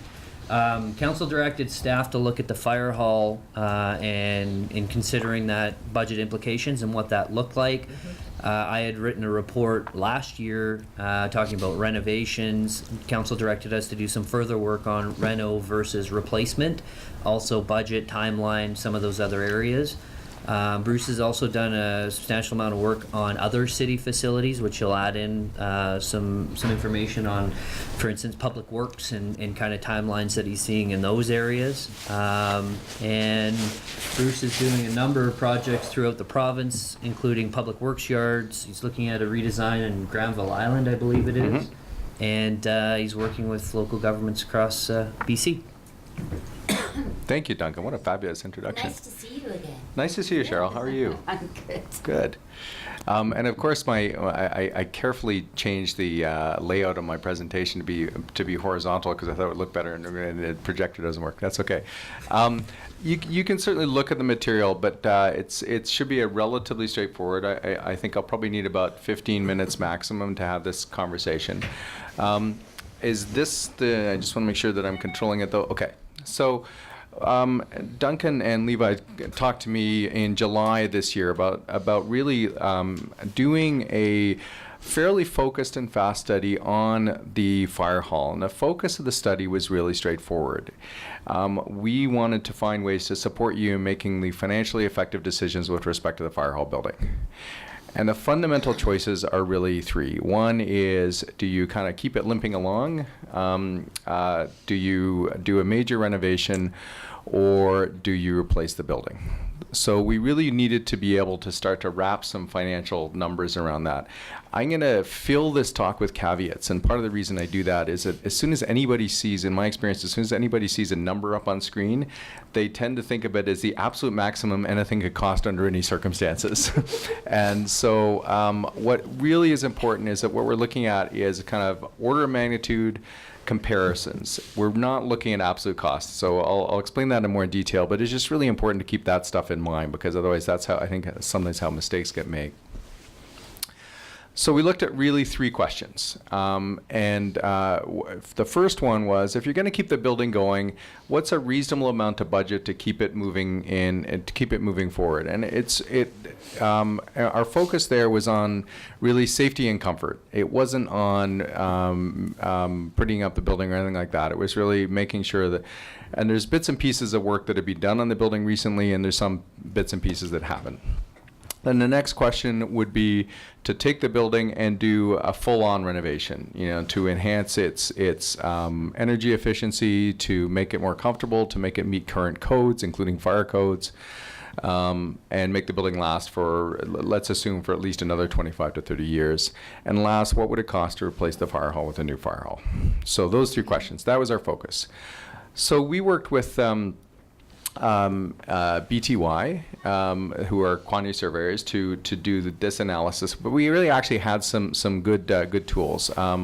I spent quite a lot of time in the existing fire hall with Chief Shorty, and looked at all the existing conditions. We had a very useful report from 2004 that was done by a firm called VFA, which sounds ridiculously old, but in fact it was still relatively up to date. And they made a very detailed list of up and coming renovations and costed them all. And we were able to actually kind of, using some reasonable inflation ones, move that number forward. And some of that work had been done. And then we used expansion. So we looked also at new build fire hall costs in the region. Fort St. John has done a fairly recent one. And we did a little bit of a conversation, this would need more work, about what the medium-term expansion needs of the fire hall are. So this creates a little bit of an apples to apples problem, which I'll talk about in a little bit. And we also did a little bit of a test fit of the fire hall on this site. Again, at a high level, and part of it was that when David Mitchell, who is the fire hall consultant, looked at it, he actually was very clear that this is a great site still. And by this site, I really mean adjacent to City Hall, not exactly where it is. It's close to, and I'll touch on this later, but it's close to existing road network. It's very central, so, and a single fire hall is still adequate for the foreseeable future, so it's a good location. So the first amount is what's a good budget number for to keep the fire hall going for the next 5 years. This is the one number in this that I think is actually probably a little bit high for a couple of reasons. So all we did is we looked at that list of required renovations and we said it's about $100,000 a year, but it includes a couple of things. It includes, for example, there is a new truck on order that would not be able to be housed within the current fire hall. So irrespective of medium-term needs, you're going to need to add a new truck bay to the hall. So this included a temporary truck bay, and the timeline is not absolutely clear. I know the chief is here. I think my memory was 2021 or 2020 or 2021, excuse me. So whether that's needed or not is not absolutely clear, but that's a big chunk of the number. The other really important consideration around this stuff is that if you offer people, if people know that a new building is coming up, they're much more willing to live with the quirks of an old building, to be honest. It's fairly straightforward. So some of the kind of more superficial aspects of keeping the hall moving forward could probably be avoided. So I would be comfortable with a number that's probably closer to $250,000 in terms of a budget over the next 5 years, just to keep it going. But there are bits and pieces of work that do need to be done. There are things that are definitely falling apart, not to put too fine a point on it, in the hall. So the second question is what would it cost to renovate the existing fire hall? And this number is approximately $7.3 million. These are construction costs only. And I have one slide that's a really long list of all the things that aren't included in this. But the reason we focused on that is that inherently the other numbers, whether you do a new build or renovation, are likely to be similar with a couple of exceptions. One of the important exceptions, for example, is that if you do if you renovate the existing fire hall, we're going to have to find a way to accommodate the fire services while the hall is being renovated. Whereas if you build a new one in a different location, you can actually obviously use the existing hall while the new one is being built. And that's a substantial cost that's not included in this. One of the challenges of renovation, this building is 60 years old, and it's actually being well renovated. I mean, Duncan had mentioned the Public Works building, which are, those buildings actually need more love than the fire hall, for sure. But the fire hall is in reasonably good shape, but there's always a challenge with renovations in that your cost uncertainty is much higher, and anybody who dealt with the Calvin Cook Center will understand and respect that issue. But it's a building with solid bones. It's a building with kind of crappy insulation. It's not So what you need to do in these estimates is you need to have a big contingency, and a big contingency of about 1.5 million is a reasonable number at this stage of the game. But what it does is it create some degree of uncertainty around the costs, and that's an issue. So a new fire hall would be less than that. It would be probably about 6.9 million in construction cost. Now, one of the challenges, so every issue has challenges. A challenge of a new fire hall is there's always going to be pressure when you build a new building to build not just what you've got before and replace it, but to build something bigger and better. And that's not an unreasonable thing to consider. I mean, it's an exercise, like, you obviously want to look that this building is 60 years old, fire services have changed in 60 years. But it requires attention and management to make sure your costs don't inflate. So this is a little bit, so this is the cost for a fire hall with what I would characterize as a minimal level of expansion. So there is an additional bells and whistles. But it's not based on a design, it's not based on schematic work, it's really just based on existing kind of dollars per square foot at the current market conditions. So this is this long list, and I'm not going to read it all out, but these are all the things that aren't included. And so this, so when you start to think of these numbers, you've got to think of these numbers plus about 25 to 30% in terms of a total cost. So in very round numbers, to either replace or to do a major renovation or to replace the fire hall is around 10 million. In 2017 dollars. And again, I hate to use all these caveats, but I have to keep using the caveats. And just to reiterate, the big issue is that with renovation, there's an unknown. With new construction, there's going to be pressure to expand and make bigger and better. So I want to go back to the purpose of the exercise. The purpose of the exercise is not to give you an absolute cost, it's to give you direction. So what this tells us is that renovation has higher degree of uncertainty and is likely to be more expensive than replacement. And the timing is an interesting issue. So the original building is nearing 60 years old. And replacement in 5 to 6 years, it maximizes, that would be stretching the use of the building as much as is easy to do without large-scale renovation. So there's a certain cost benefit to keeping the building going and making maximum use of it for a reasonable period of time.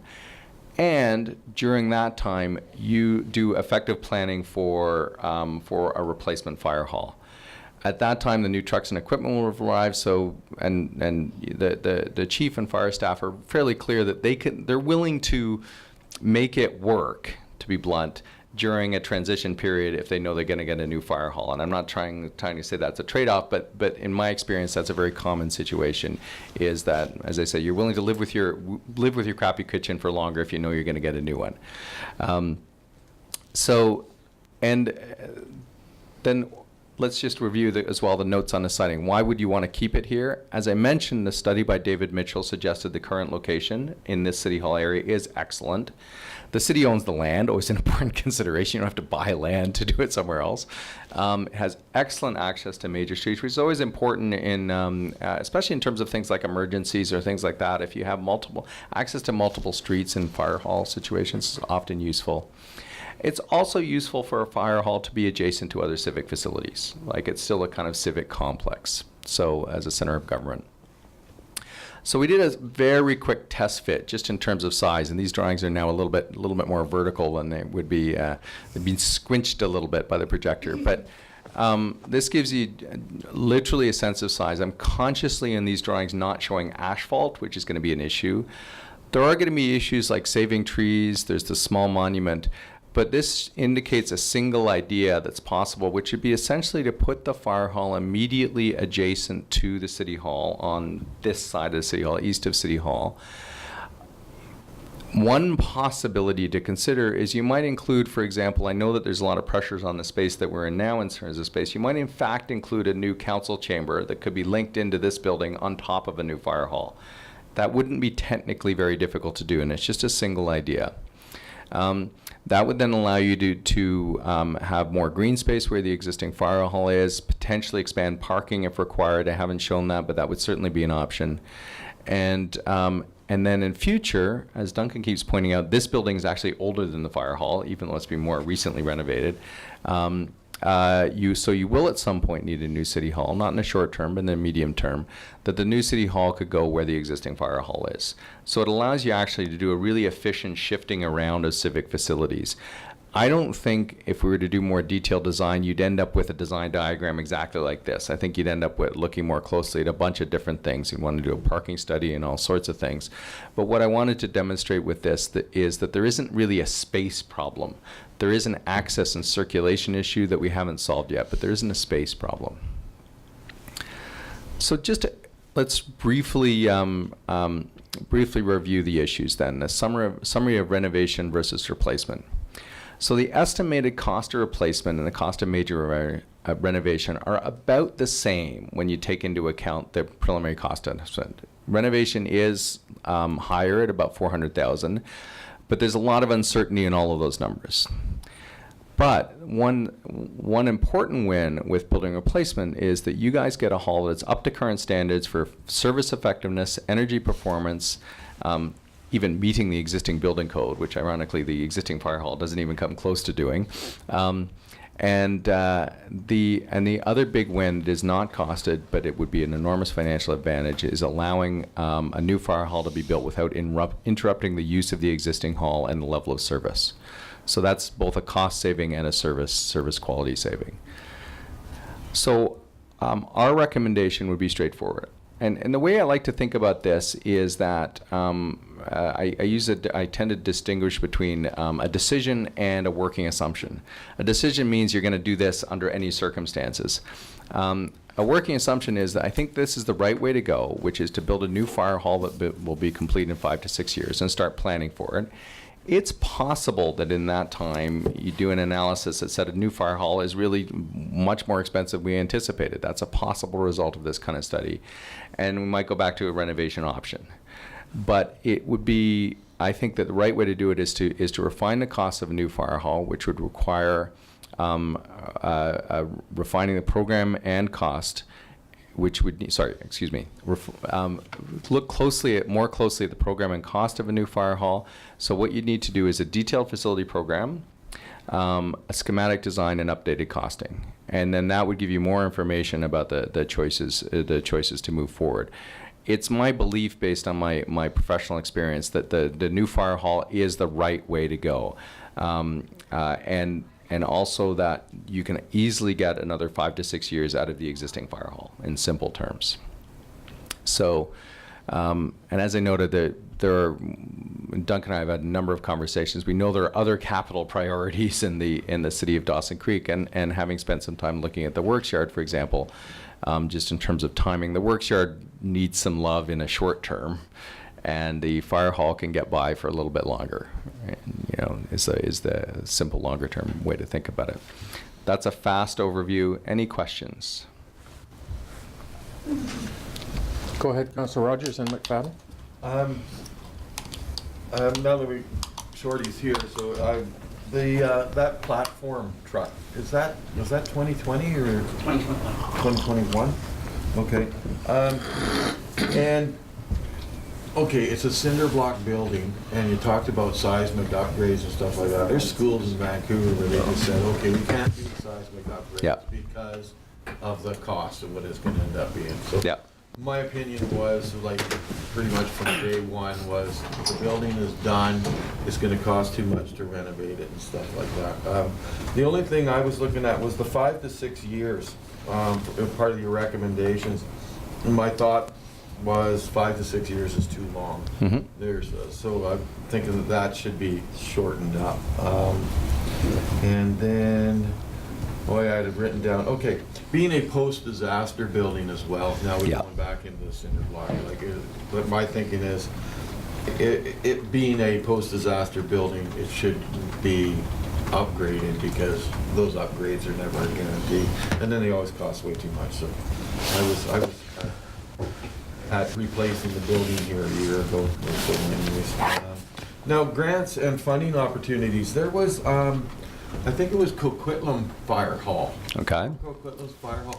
I think they got a bunch of money from lottery or gaming or something like that. Oh. That was years ago. Anybody know about that? Might Or have is it just just put me? their So money one-off. towards it. They might have just put their, like we get money from having our casino in town. They might Yeah, have just because put it was a that commercial on TV that I'd seen. That was- Yeah, they can take that gaming revenue and funnel it through the budget to it, yeah. We put ours 1 year to the And then the part of this that's in here as well is like if the fire hall does get built and hopefully it goes to a local contractor, it just means that we're also supporting local jobs. Yeah, I think the first question obviously is renovate, replace, make do. If Mayor Brumstead, if I can just add to, I didn't actually emphasize the post-disaster very much, but it's a very important consideration in that the one building you would really want to be standing after, say, an earthquake would be the fire hall. And it is typically more expensive and less certain to renovate those kinds of buildings. And one of the things that's really changed in my industry a lot is that the understanding of earthquakes has actually come a lot further. And earthquake, of course, isn't the only disaster that occurs, but the current building doesn't even meet the current fire code, for example. So it's, yeah, it's, Sounds bad. yeah, it Sure, he's sounds like, bad, yeah. Which, by the way, is not completely uncommon, but with older buildings. It's a building that served you well. Yeah. Councillor McFadden? Thank you. In your presentation, you had two numbers, one for renovation, one for building new. Yeah. And then there had brackets, construction cost only. Yes. Building a new one, what other costs would there be other than construction? So I'll go through it. I don't know if I can get that presentation. Let me just dig through my long list of exclusions. But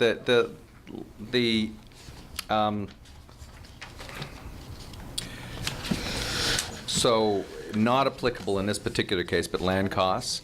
The professional fees of the architecture and engineering, any costs, one of the reasons we tend to exclude these ones is different municipalities work differently about whether you would include your own costs as part of the budgeting or whether that would be absorbed in general city administrative fees. And some different municipalities just do that differently. Legal fees always exist, again, relatively minor. Building permits, a big one I noted was temporary facilities for user groups during construction, removal of hazardous materials from the existing site and building. As far as we know, the fire hall is actually not bad from a hazmat perspective, but we don't know that. It was kind of actually built before things were kind of nasty. There was a sort of a window of time when things were generally pretty nasty. Furniture and equipment. Like most often when you build a new building, you choose to furnish it new. Those are kind of things. Environmental remediation, moving costs, project commissioning, those kind of things. Yeah, I found page 6 here was pointed out to me. Thank you very much. No problem. And so, I'm not sure if it was your report or the Mitchell report. They talked about the layout and it called for 7 offices. Why would we need 7 offices in a fire hall where you have 4 on shift? I'm going to have to ask the chief to maybe answer that one, but it is also the administrative center. You know, it's not exclusively there's a difference between what I would call an exclusively service fire hall and a fire hall that has an administrative function as well. So my belief is, given that it's your only fire hall building, that's probably not a number that's out of line. Thank you. Councillor Rogers? Yeah. One thing, like when you're talking about building costs, like there'd be development cost charges that we would normally charge Yeah. people, so we'd be waiving all that as well. So part of like when you're talking about the furniture and other things and equipment and stuff that will go into the building. Because looking at Fort St. John's, I think they started out just at over $8 million and they ended up over $10 million or something like that. That would probably be part of why those costs went over, I'm assuming. I actually don't know all the details of Fort St. John, so I'd be lying to you if I said I don't know. It's certainly an area where you can, you know, it's one of the issues where what we have to do is point it out as an issue. But it might be, for example, I've had scenarios where people have have a renovated building, and the building itself is not in great shape, but the furniture is actually great, and they're able to just take the furniture over to a new building. I don't know in this case whether that's the case. I don't think it really would be in the fire hall, and even if you look at a 5 to 6 timeline, you're probably gonna have to replace it. But it is also a place where you can choose to spend not very much money or a lot, depending on, so it's a place where you can certainly get flexibility. One last question would be, in the plan, I know it talked about storage rooms and stuff like that, but how long, if we went ahead and built the new fire hall, how long would it be before we have to add an extra bay? And my thought would be, let's add an extra bay now, utilize that as a storage room or whatever, because the city always needs storage space anyways, and then just have that extra bay part of it for later on. I'm generally in favor of that approach. Sometimes the simple reality is that even if it makes sense to build a bigger building, you don't have the capital money in your budget to do so.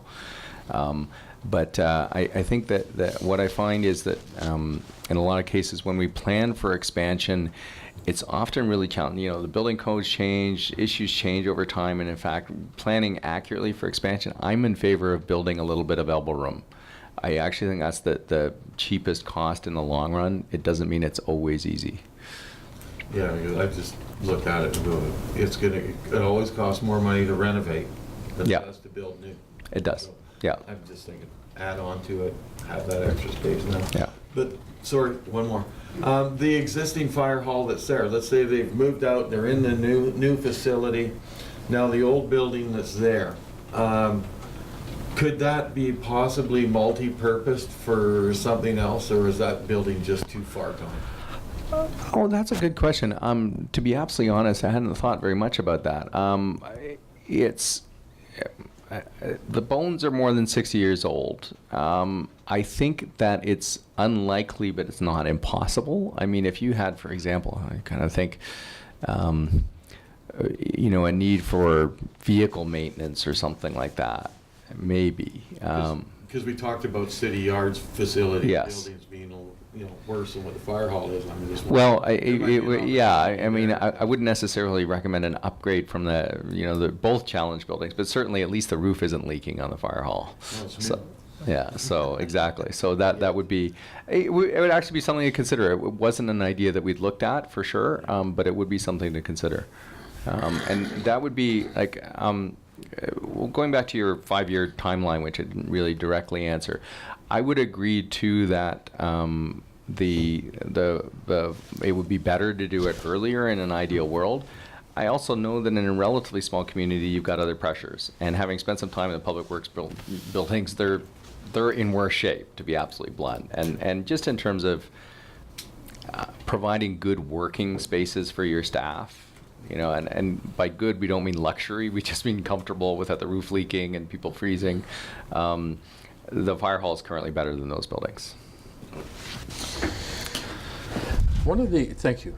One of the things for me that I think is I'm really interested in is the whole situation, or situating our facilities on this dirt that we own, and maximizing the use of the dirt that we own, and how we're going to have a fire hall and a city hall building and a police station, and is there an opportunity for us to plan that in the long term, and then leverage that dirt into the marketplace, because it's got a huge value as well in terms of why it's such an attractive location for the fire hall, is because access. It's a prime highway commercial piece of property, and so to maximize the use of the fire hall, the city hall, the police station on and define what that is on the dirt that we own today here, and then try to market that property that we no longer need or use into the to help offset some of those costs that we face. It's an extremely interesting question. I'm just doing some work with the District of Squamish around a similar question. They need a new city hall, and they have some land they own and some land they would like to own, and it's a complex shuffle. A lot of that comes down to what your strategy is with respect to long-term land ownership, and whether you want to maintain the land that's in public ownership because you don't know what's going to happen fundamentally, and how much you want to use it as a short-term opportunity. And that's really it's fundamentally a political and civic values decision. What I would say is that sometimes, I'll use a Squamish example. They, for example, had a belief, Squamish is a growing community, that if they upzoned their existing city hall site and sold it, they could get a new city hall for free. And we were able to, unfortunately, demonstrate that that was not remotely close to a reality, and in part because there were simply constraints about land value. Even you're not going to build a 40-story tower in Squamish for all sorts of reasons. So sometimes the perceived value of the land can be higher than its actual value. It's entirely possible to do that study. I wouldn't say there's a ton of extra space when you include your parking requirements in here, but there might be. It's not a ridiculous idea. I guess and I don't know this because you guys have that expertise, but it seems to me that we have a whole bunch of unused space, property here that's being underutilized, and if we planned it appropriately with City Hall and Fire Hall and police station and because I think the footprint of this facility, and it's 60 years old, what we use today and what we need for the future are two different things. Yeah. I absolutely agree with you, and I don't actually think about it. I think a little bit about it as kind of surplus space. One of the opportunities, the focus of this study was very, very pragmatic, really. It's a costing-based study, but would be to take the time to at least think about what the possibilities of this piece of land are. And I would say the possibilities in terms of, supporting high-quality civic facilities, supporting just public space, and potentially increasing your cash flow. And those things are not necessarily in conflict. Thank you. Any other questions, comments?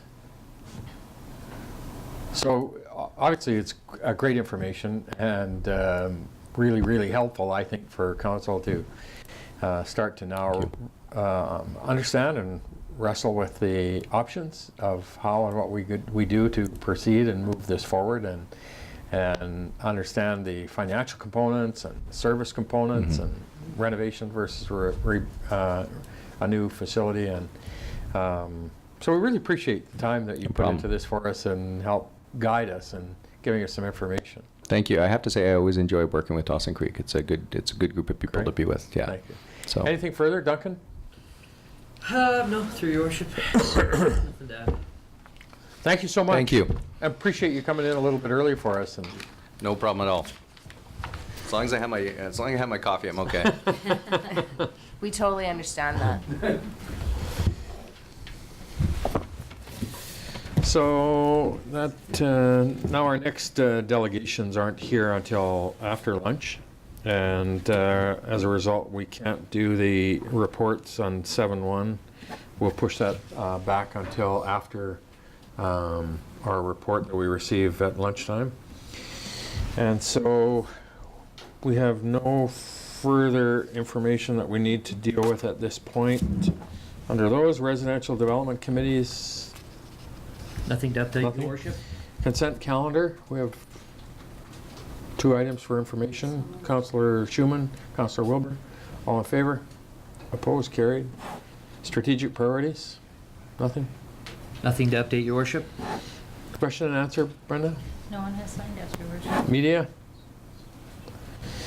And so we will recess to close now because as I say, we can't finish off the other open until we have those delegations, so we now will go into close. We'll be back after lunch or at lunchtime for our resume open at 12:15. The open portion of our regular council meeting, and move back into agenda 6.5. We have Paramjit Manku and Fofo Dangke Fan, project director and engineer for Opus International Consultants. How'd I do with the names? All right? Yeah, good. Anyway, it's here to present and talk about the 2017 Drainage Master Plan that's been completed and of a report to council. And so welcome, gentlemen, to council, and we appreciate obviously the work that you've done on this master plan, and we'll turn it over to you and let you present your information to council. Thank you very much. Thank you. I'll get Devin to introduce them. Cool. So, yeah, this is actually, we had a little bit of a change of plans. So this is Clive Leon. He's the project engineer on the job. And this is Fofo Fan. And he's EIT, soon to be an engineer. But he will be, he's actually plans this Christmas to be get his PhD. So Fofo ended up doing a good portion of the work on the project. And he's got a lot of experience with a lot of other jobs like this. I think they did a sewer master plan, I think they said for Squamish. Yes. They're working on a drainage master plan right now in Belcara, right? And Paramjeet is the director of the project, and he's done a ton of work on drainage master plans, including a bunch of work in Ireland, where they have a very extensive drainage master plan infrastructure. So I'll leave it to these guys. Thank you, Devin. Thank you, Devin. Good afternoon, Mayor and councillors. I'm Fofo. I'm here to present on Dawson Creek Drainage Master Plan, a project that Opus did in 2016-17. So just a little bit on the content of the presentation. Today I'll be talking about the background and drivers. Why do we do this master plan? And the system assessment portion of it, which is how we do it. And finally, the outcome, which is the list of capital projects. And finally, I'm going to conclude with what next? What should we do after this plan? So very quickly, Dawson Creek is a community in northeastern BC with a population of approximately 13,000 people based on 2016 census. And I'm not sure if you can see it clearly on the screen there, but the blue area shows the drainage catchment for the Dawson Creek itself upstream of the city's municipal boundary. And the red boundary is the City of Dawson Creek boundary. And one thing to note would be the black boundaries. They are the drainage area boundaries, which flows into the Dawson Creek's municipal drainage assets, which will also be our study area for this project. So what is the city's drainage system? It consists of approximately 65 kilometers of stormwater sewers, including 650 manholes and 1,200 catch basins. That's the urban infrastructure, and it also consists of rural infrastructures of 60 kilometers of ditches and 300 culverts. They all convey stormwater runoff from north and south side of Dawson Creek to 80 outfalls to the Dawson Creek itself. So what drove the commissioning of this project?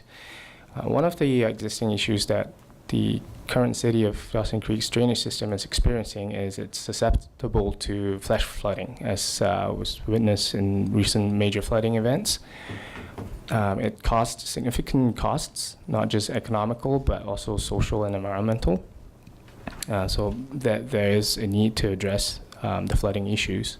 And also, with that, the current drainage system is old and deteriorating in terms of conditions. That is representative of most municipalities in BC. And on top of that, there is a need to sustain growth and new development in the city. So the driver for the project, there is a need to identify bottlenecks in the system and to better understand the current performance of the system so that we can plan for improvements and plan for the budgeting requirements for those. So that brings us to doing the master plan itself. It identifies the key improvement projects, what needs to be done. It allows for a prioritized improvement schedule when things needs to be done. And that allows the finance departments to budget for these projects properly in the coming years. So on the figure there, you can see it's a map showing all the development areas in the areas of densifications in the city. And we have focused our assessment of the city's drainage system in these areas. to ensure that we resolve all the problems. So that brings me to our system assessment, our approach. How do we do this? So quickly, a hydraulic model was developed and calibrated based on 7 locations on 7 weeks of flow monitoring data. It was calibrated to international standards called the WAPA criteria, which is used in the UK and everywhere else in Europe. The design criteria for the system used was based on the city's bylaw, a 1 in 5 year design storm. In addition to that, we looked at the 200-year flood levels, how that impact backup effects onto the municipal's drainage assets. Finally, the model would tell us where the flooding manholes are, and that is that indicates where pipes have inadequate capacities. So what are our findings? We found approximately 30 kilometers of pipes surcharging. Flooding are predicted in most parts of the city. As you can see on the map, the red dots, those represent flooding locations. So there's a clear indication that improvement works needs to be completed to address these issues. So capital projects. So we looked at developing a few options to resolve these flooding issues. The most straightforward and direct way to resolve problems is to increase the conveyance capacity, which is to upsize pipes, which we have recommended for most parts of the city. But those are very expensive options. Usually to upsize pipes to convey all the flows is very costly. So we also looked at how to divert some of the flows to other parts of the city where there are capacities remaining and better utilize that part of the system. As you can see there, we diverted some flows, or a majority of the flows from 8th Street down to 9th Street and just focus on upgrading one section of the pipe instead of 2 separate pipes. So that saves us some costs. Finally, we also looked at installing new storage tanks. These are proposed where upsizing of pipes are not sufficient to resolve flooding issues. So storage tanks, they attenuate peak flows, during peak storm events to help resolve flooding issues. So just to summarize, the list of capital projects total up to approximately $34 million in 2017 Canadian dollars. As you can see there, there's approximately 11 kilometers of new pipes or upsized mains. So before I mentioned that there were 30 kilometers of surcharging pipes, but we only need to upgrade 10 kilometers of them to resolve all the issues in the city. We also recommended 5 tanks to be installed, which comes up to about $20 million. So in terms of timeline implementation schedule, we have planned $15 million for the coming 4 years, another $10.4 million in the subsequent 4 years, and $8.6 million in the final 2 years of the 10-year plan. Now, so these projects are prioritized based on the severity of the predicted flooding in the system, and it also prioritized based on the growth centers, especially downtown areas. Those would be prioritized, or those development areas bordering the city limits. So yeah, that concludes the capital projects. But now what next? So we have applied for grants for many municipalities in Lower Mainland area, and that includes something that I'm presenting here. It's the converting permeable pavements in parking lots. That would help reduce peak runoffs in the city of Dawson Creek, because a quick Google map of the city of Dawson Creek will tell you that there's a lot of parking lots in impervious areas in the city, which generates a lot of runoff. So the FCM, the Federal Canadian Municipalities, yes, Fund, they they provide grants for studies like that, up to 50% or a maximum of $175,000 to conduct such studies. They also provide up to 50% of the cost to do a follow-up pilot project, so to actually convert one of the parking lots to permeable pavements. So these would be good projects to look out for in the near future to help address some of these high runoff areas. In addition, the FCM also has a program called the Municipal Asset Management Program, which will provide 80% of the cost, or up to $50,000 to municipalities to do a proper condition assessment of their sewer or drainage pipes.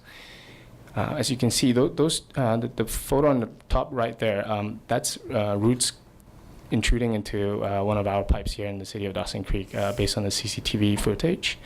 And at the bottom photo there, you can see some debris and silt and rock and gravel coming through the pipe joints and blocking the pipes. So these are very typical issues that most municipalities have to face with. And FCM will provide some grants to help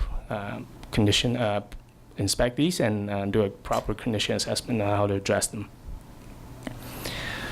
Finally, there are interests in the city, based on our understanding, that to convert open channel systems to pipe network. These open channel systems are located mostly in the eastern portion and the south portion of the city, so in the tops and the fin areas. So these conversion would help reduce O&M efforts in the long run and minimize capacity restrictions at culverts and basically the open channel system.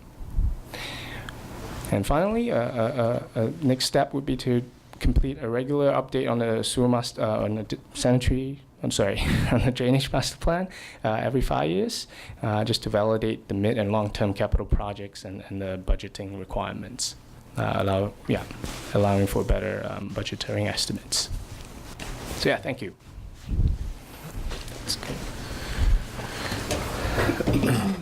Thank you so much. So questions, comments? Councillor Rogers? Does anybody else want to go before me? 'Cause it's gonna be a while. You go. Okay. You talked about, you talked about parking lots because they have, because such a large surface area and for the amount of water and everything else. But then also in your report, you talked about the soil conditions that we have. So is this where you're talking about having retention tanks, I guess, would it be, to deal with that excessive amount of water? Because it did say in the report that our soil conditions aren't ideal for anything like that. So could you explain a little bit more on that, how we could deal with that? Yeah. So the soil condition is based on just a desktop level study based on available data from the BC ministry, and we need to do a more detailed study to find what soils and what actual soils or ground conditions you have in the city of Dawson Creek to recommend permeable pavements. Okay. So part of that pilot study would involve looking at in more detail the soil conditions and see if it's applicable to the city of Dawson Creek. Okay, because it's all clay. Right. Another one would be, you did mention about the storm containment tanks, etc. Now, is there not an opportunity to move away from the tanks and then utilize land that is available to create like a Ducks Unlimited type pond or something like that, a retention pond? Because I believe we do have in our, some developments have retention ponds in them. So is there a way of identifying those areas in the city that we could utilize? Most certainly. It's most likely going to be a development by development basis. So in the city's bylaw, I remember there's a stipulation on the developers to control their post-development to pre-development.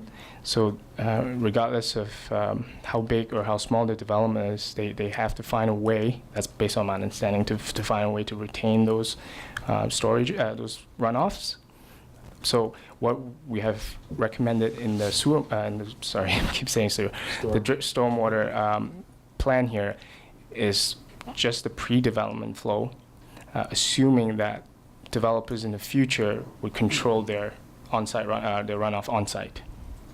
Yeah. Okay. So part of the report there was mentioned that there's 79 outfalls that go into the creek. There was a little bit of information provided about the regional district, because we have to talk about outside of Dawson Creek. Like Dawson Creek doesn't start in Dawson Creek. No. It starts in our boundaries. So a lot of that farmland that's out there, it used to be trees and stuff like that, and that would actually help hold the moisture in the winter time during runoff and stuff like that. So is there, I guess there would have to be a conversation with our regional district regarding that water coming into Dawson Creek. But I also look at, with the 79 outfalls that go into Dawson Creek, is Dawson Creek is actually the main key component for our storm drainage system. Mm-hmm. So is there any way of utilizing, like, because the creek is a main storm component for our whole system, and I didn't see any recommendations on what could be done with that creek to help improve that, or do you have any input on that? Right, yes. So when we did the project, I think in parallel there was another project being done on a bridge upgrade, and they assessed the creek's hydraulic capacity. So that study wasn't done by Opus, but we did have an input on there. I think Devin might be able to provide more information on that project. But the scope of the drainage master plan is mostly it looks at the city's municipal infrastructure. A assessment of the Dawson Creek would involve a higher level major system drainage study, which would involve other municipalities and also the regional district. Yes, there are opportunities to look at something called the integrated catchment modeling or assessment, where you look at not just the minor system, which is the city of Dawson Creek's assets, but also the major system to which these assets discharge into. Yeah, because there was the one part was the capital project summary, new stormwater mains, although that's not recommended to do, that's recommended to do last out of all of the capital projects. And then the construct a new outfall, that was only $20,000. Flow restrictor plates, that was only $25,000. But the biggest chunk of all of this was new storage tanks and stuff like that. And so can you just kind of help me along a little bit and just explain, because like the storage tank, is that like you're thinking like an underground tank, or how's that working? Yes, it's a subsurface tank, and they are there to hold water and to control the outfall at a certain rate, so that you don't have to upsize your downstream pipes very big to convey all these flows at once. So the tanks are there to attenuate, so to shave off the peaks during the peak runoff or heavy storms, and control. There's an orifice or a device called a hydro brake, which controls the outflow from the tank. Yeah. That outflow number is specifically designed or controlled at a rate where that the downstream pipes can convey without flooding or surcharging. Yeah, that was almost 10,000 cubic meters. 10,000. The size. The size of the tank. Yeah. Yes. Yeah. Yeah. Okay. They're in that ballpark. Yes. Okay. And then the some of the piping that you had looked at, like, was about grading, and my first thought was, well, it's okay if it's not grading a whole lot because water's going to find its own way and stuff like that. So I kind of just did it for myself, and I was just putting things into priorities and stuff like that. So in the report, what would you say would be a priority that we should first be looking at first? And then for me, the first priority would be to identify the storm main size, because there's 28% of it is unknown for our sizes. Right. So, you know, like it's almost a little over a quarter of our system, we don't even know what size the pipe is. Right. And then the materials, we got 33%, so a third of our system, we don't even know what the materials are. And then our culverts, the inventory on that was like 13%.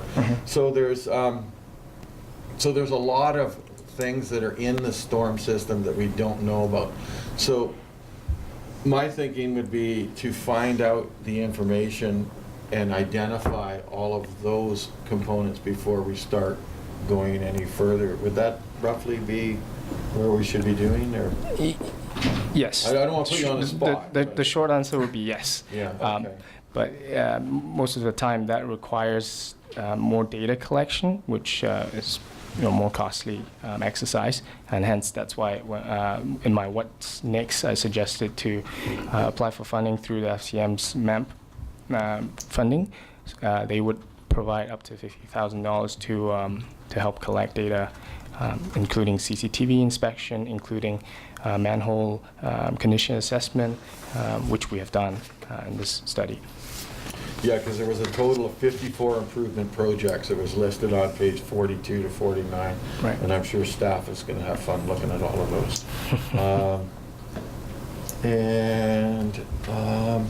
So our floodplain goes back to 1973. Yes. Is listed as a date of our floodplain. The flood maps. The flood map, yeah. So that's pretty old. Oh yeah. Because who adjusts that, like, and corrects where that new floodplain map should be? Is that something that we would be looking at as we go through identifying the identification project of everything that needs to be done? Right. So Kevin can answer that question. Yeah. Through your worship, so as we discussed at the flood mitigation meeting, that's something that will fall out of when we're done the flood mitigation work. There's some grant opportunities available to update that mapping. We've got some of that work done with the creek assessment and survey work that we did that they spoke to, that we had a separate consultant do. But that will. And I think it's important to remember that the creek and the floodplain is not part of their work. They're dealing with the infrastructure in the community. We've kind of got two things going here at the same time, flood mitigation work and this. Although they work together, or obviously impact each other, that's not their scope. Actually, we got to add the sanitary into that too, the master plan. Well, and the roads, because more hard surfaces.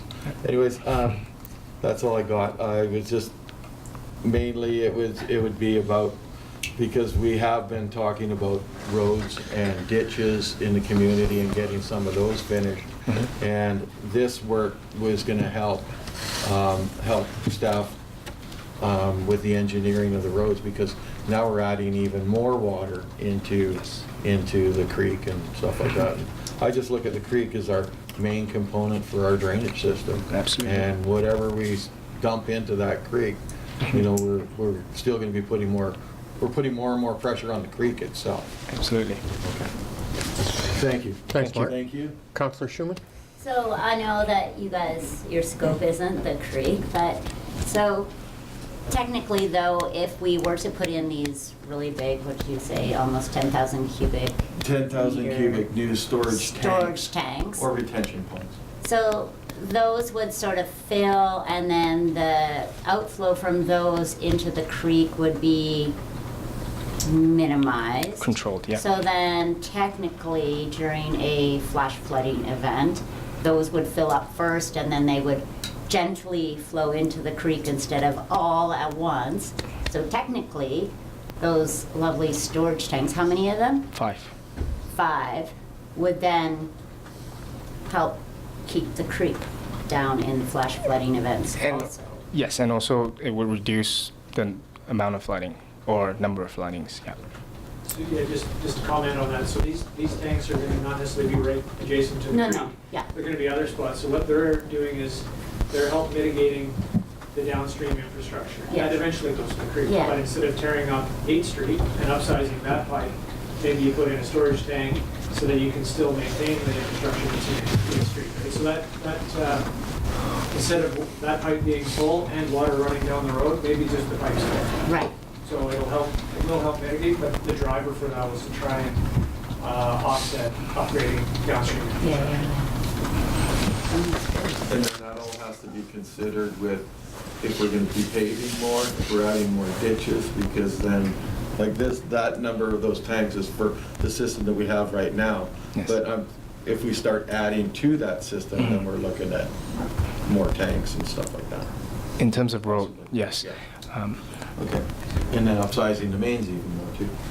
Okay. And I know this, they spoke to this earlier on in the presentation, but something we just want to reiterate.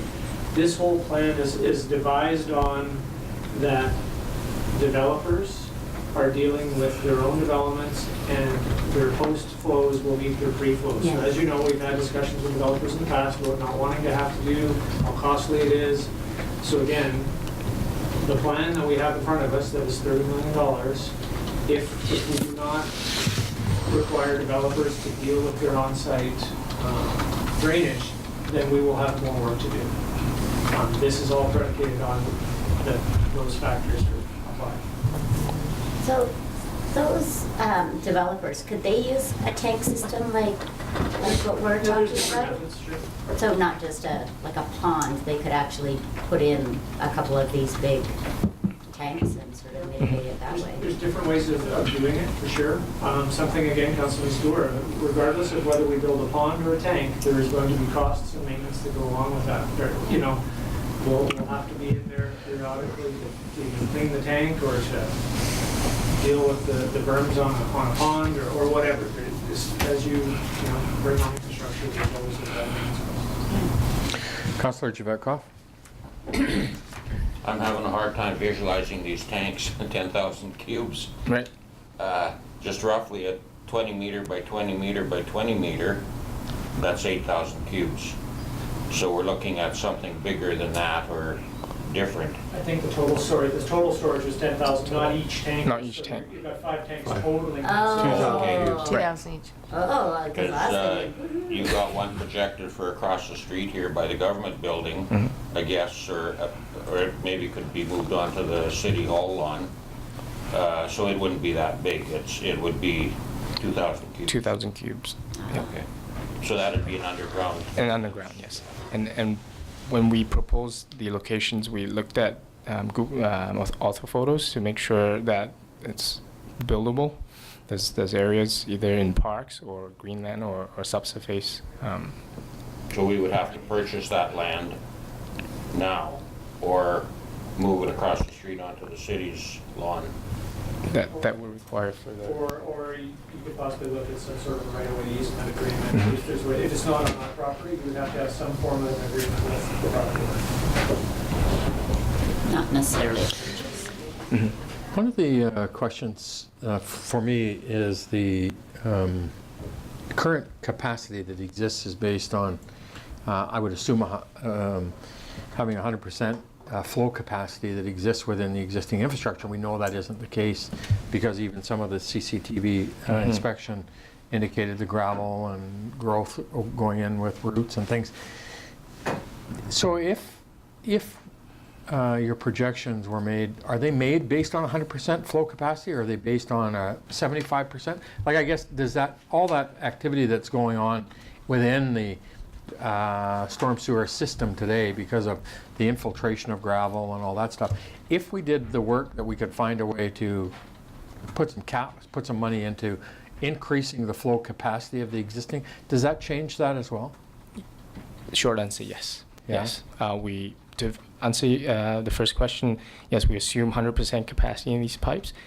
We assume they're brand new, they're no blockage, no sedimentation, just free new pipes. Yes, it will impact the outcome of the study. but it was outside the scope to address that. We did have some concurrent work to schedule the CCTV, like an ongoing CCTV review of the whole city's system. So there is concurrent plans from the operations departments just to maintain the existing assets as they are. So they do have to be concurrently approached from that point of view. Yeah, it just seems to me, you know, and I come down 8th Street all the time on the hill, and certainly you see the gravel coming down onto the streets in lots of different locations in those heavy periods of rain and washing, and you know that there's aggregate gravel infiltrating into the storm sewers and the catchment basins and stuff. And so it just always seemed to me would there be a big enough return for us to look at doing a major clean in terms of trying to get that stuff out of there. And I don't know what the answer to that is, because I don't know how big a problem it is and how expensive it is to clean either. But it just seems to me if you were able to bring your piping, your current infrastructure up to closer to 100% capacity, would that help bring that risk down? So the project Clive was talking about was basically a stormwater flushing program that we developed for the city. So currently, I believe we have CCTV inspection data for about 15% of the system, and we looked at all those, and we identify, as part of that project, we identify areas where we need to go in and flush or rehabilitate the pipe. So, but that's only data for 15% of the system. Sure. We have 1,280 catch basins and 713 manholes.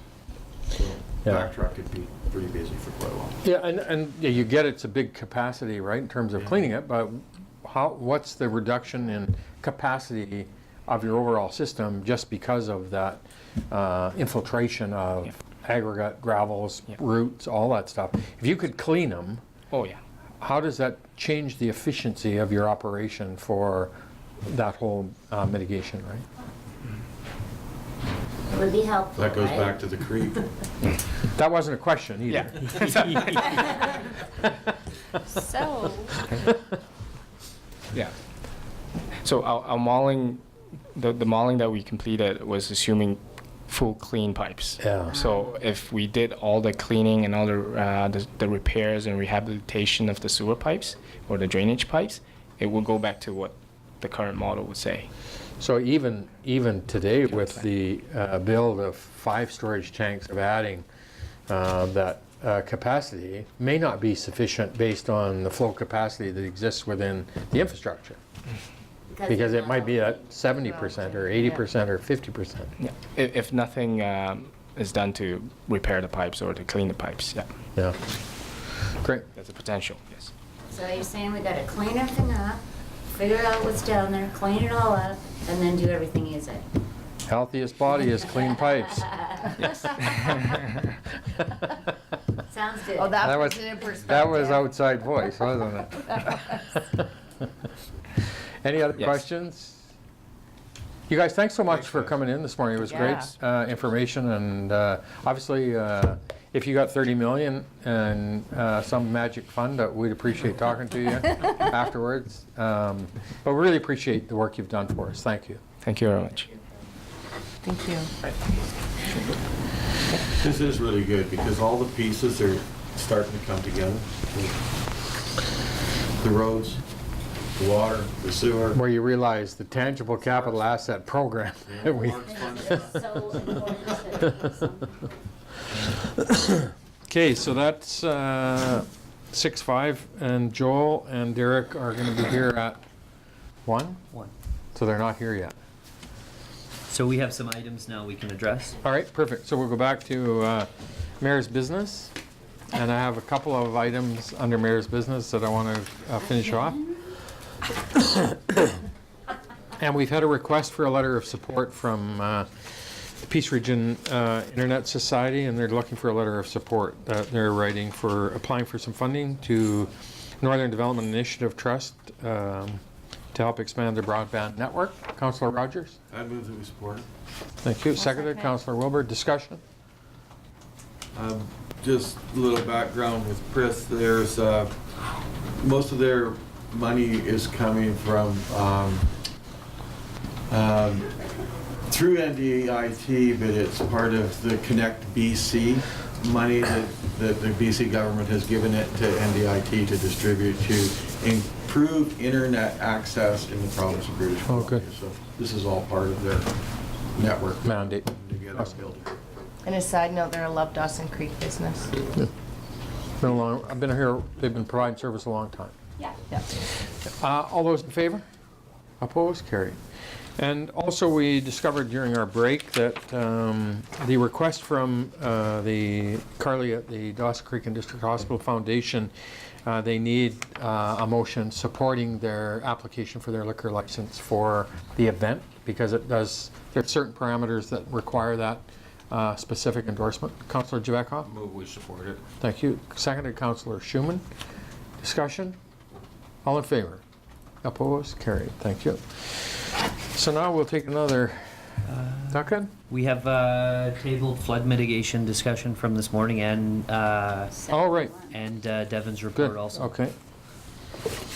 So let's go into that then. So we're Glad good. you're keeping track of that. I've got it all written down. We're Because we're all over the place today. So report number 7.1 is the report from our project manager 17183 regarding the drainage master plan report summary. Councillor Schumann? Move report number 17183 from the project manager regarding drainage master plan summary be received and approved as presented. Thank you. Seconded? Sure. Councillor McFadden. Discussion? Duncan? Through your worship, I just asked a lot of information, big report, some very large numbers in that report. Maybe ask Kevin to talk a little bit about, you know, how we take this report, how it aligns with some of the other reports and things that we're doing, and just help council Fits in, yeah. understand what we do with this now. I would appreciate Put Kevin on the spot. Well, let's give it to the I new would guy. appreciate Yeah, or Devin. There you go. Kevin's now passing it on to Devin. You just never mind. You already got to talk.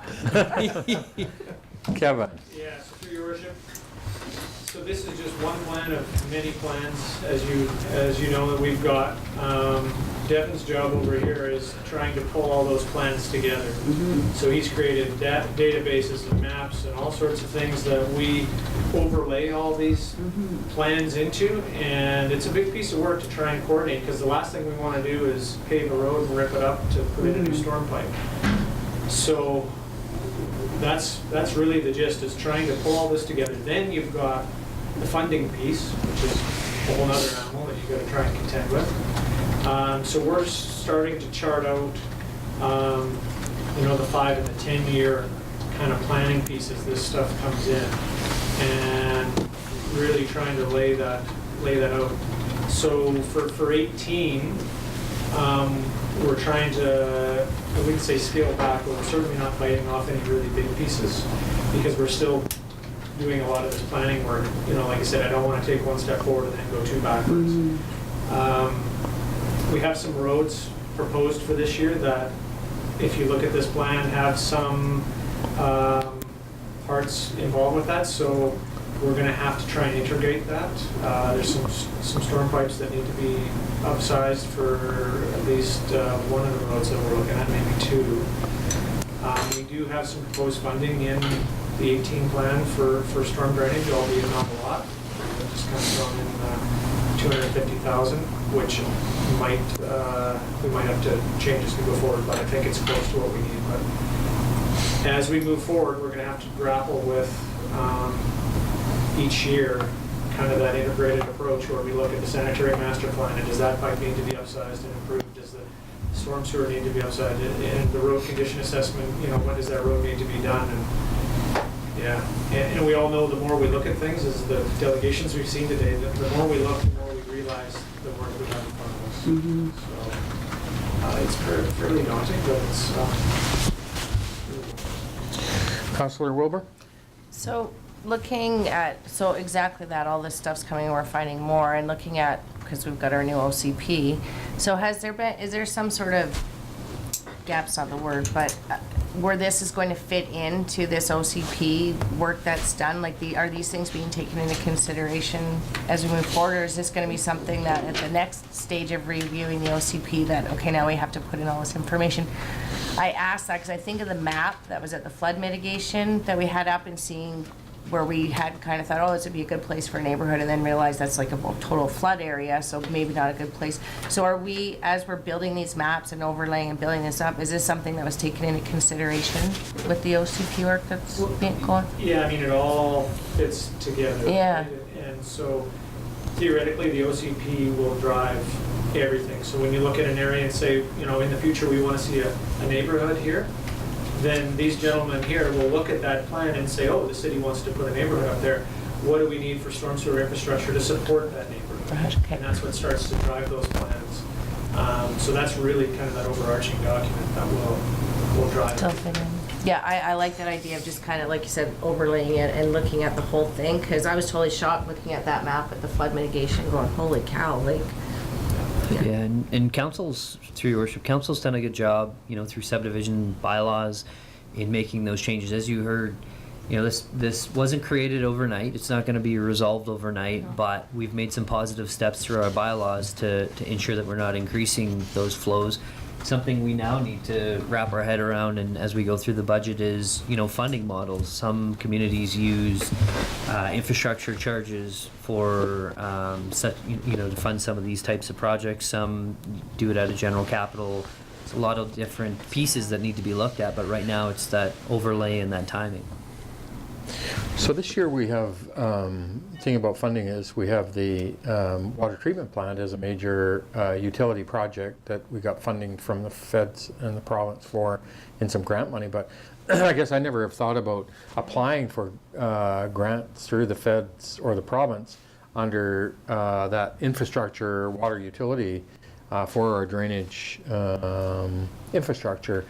And do we have to have that project completed before we can apply for?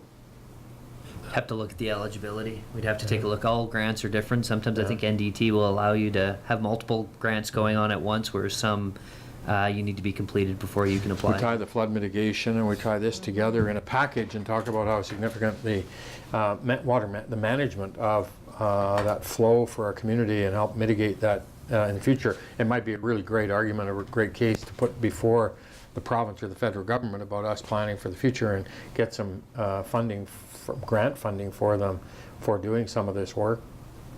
And I don't know if that would even qualify, but it might be worth looking at, because I never have thought about it before. Qualifies for that FCM funding. Yeah. No, but I'm talking about capital money to do that. Yeah, Councilor Rogers? Yeah, because like the storm sewer, the sewer, the roads, that's it all integrated. Those are all in together anyways. Like even the ditching as well, because that helps hold the roads together. So there is a lot of funding opportunities that are out there that were listed in here.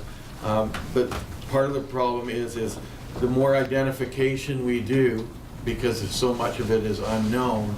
Like I think this is just the bottom end of it. Anyways, I think that the cost, once we dig into it, we're going to find that, you know, the infrastructure is going to create more challenges and there might be more problems. But moving forward, do we not need a 5-year storm drainage plan budget that works in with the budget?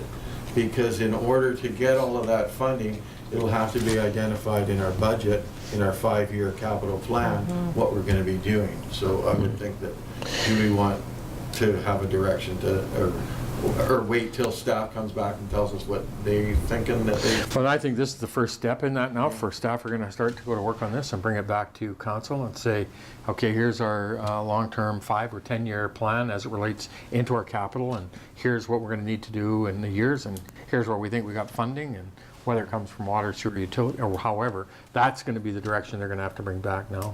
Yeah. And this is the first step in it, right? Yeah, and as part of that first step, is there going to be money in the budget for 2018 for just the identification piece? Like, is there going to be a little bit of investment going in there? And I thought I heard something like about $300,000. Was that a question? Yeah. That's a question to staff.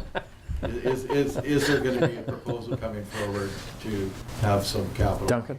So through your worship, we're still pulling that budget together. It's our expectation there'll be some funding included for some of this immediate work that needs to be done. Also, some of the work that we're engaging in and how they interact. You know, you're not going to pave a road and then rip it up a year later to put a pipe in, right? So, or upsize a pipe. So we'll take a look at that. I expect there will be something in the 2018 budget as we're pulling it together, and as we move into our budget meetings, we'll have more information on that. Great. Thank you. So that's really great information and great discussion, and again, I think gives us more polarization of the fiscal challenges that any community faces. Thank you. What master plan are we missing now? We've got transportation, sanitary, drainage. Parks. Community services? Community service. There's a few, yeah. That we need? No, I think we have a number of those documents. Some of them are probably needing to be looked at again, but a lot of them are done. Asset management? We did parks. We'll get that from NDIT. We have parks and stuff a long time. Tease. Oh, shh, they're in the room. Shh. So, thank you. That was great, great information. Brenda. Brenda Ginter, corporate officer. We received a vote on that motion. Oh, you must have been. We did. No, we didn't. No, we didn't. No, we didn't. No, we didn't. a little Pinocchio going there. So the vote on the support to that one. Receiving for information? No, this one. Oh, sorry, receive. Yes, thank you. We were allowing discussion. All those in favor? Opposed? Carried. There you go. That's just fake Thank you. dailies over by the coffee. So we've been so disjointed today with this bringing in, out, over, closed, open, Lunch. Now you know how I feel. delegations. mixing people none. up, I Walking on know. having the right time. It's a crazy day. So through your worship, we do have one remaining, however you want to deal with that. Tabled Councillor Jabakov's motion. Oh. However you'd like to approach that after or Yes. before. Oh. Let's do it after when we get the delegations done. Not yet, Paul. Here, I was just Not yet, trying Paul. to. You have to stay. So now I gotta remember all You that gotta for remember it another all. half hour. So our next delegation, 6.6, is Joel McKay, CEO of Northern Development Initiative Trust, and Derek Baker, the Director of Economic Development for Northern Development Initiative Trust, are here today to give us a bit of an update and presentation and information on NDIT. Gentlemen, welcome. Good afternoon. Thank you for being here today, and we obviously appreciate the opportunity to have some discussion and update on NDIT and the opportunities for our community. So thanks for being here, and the floor is yours. Awesome. Well, thanks so much for having us, and good to see you all. Nice to be back in Dawson Creek. Let me just find my little booklet here. I think we have a presentation, and does this work as it would? It, Mostly. You think? You just gotta hold your tongue just right. No, not working. There you go. There we go.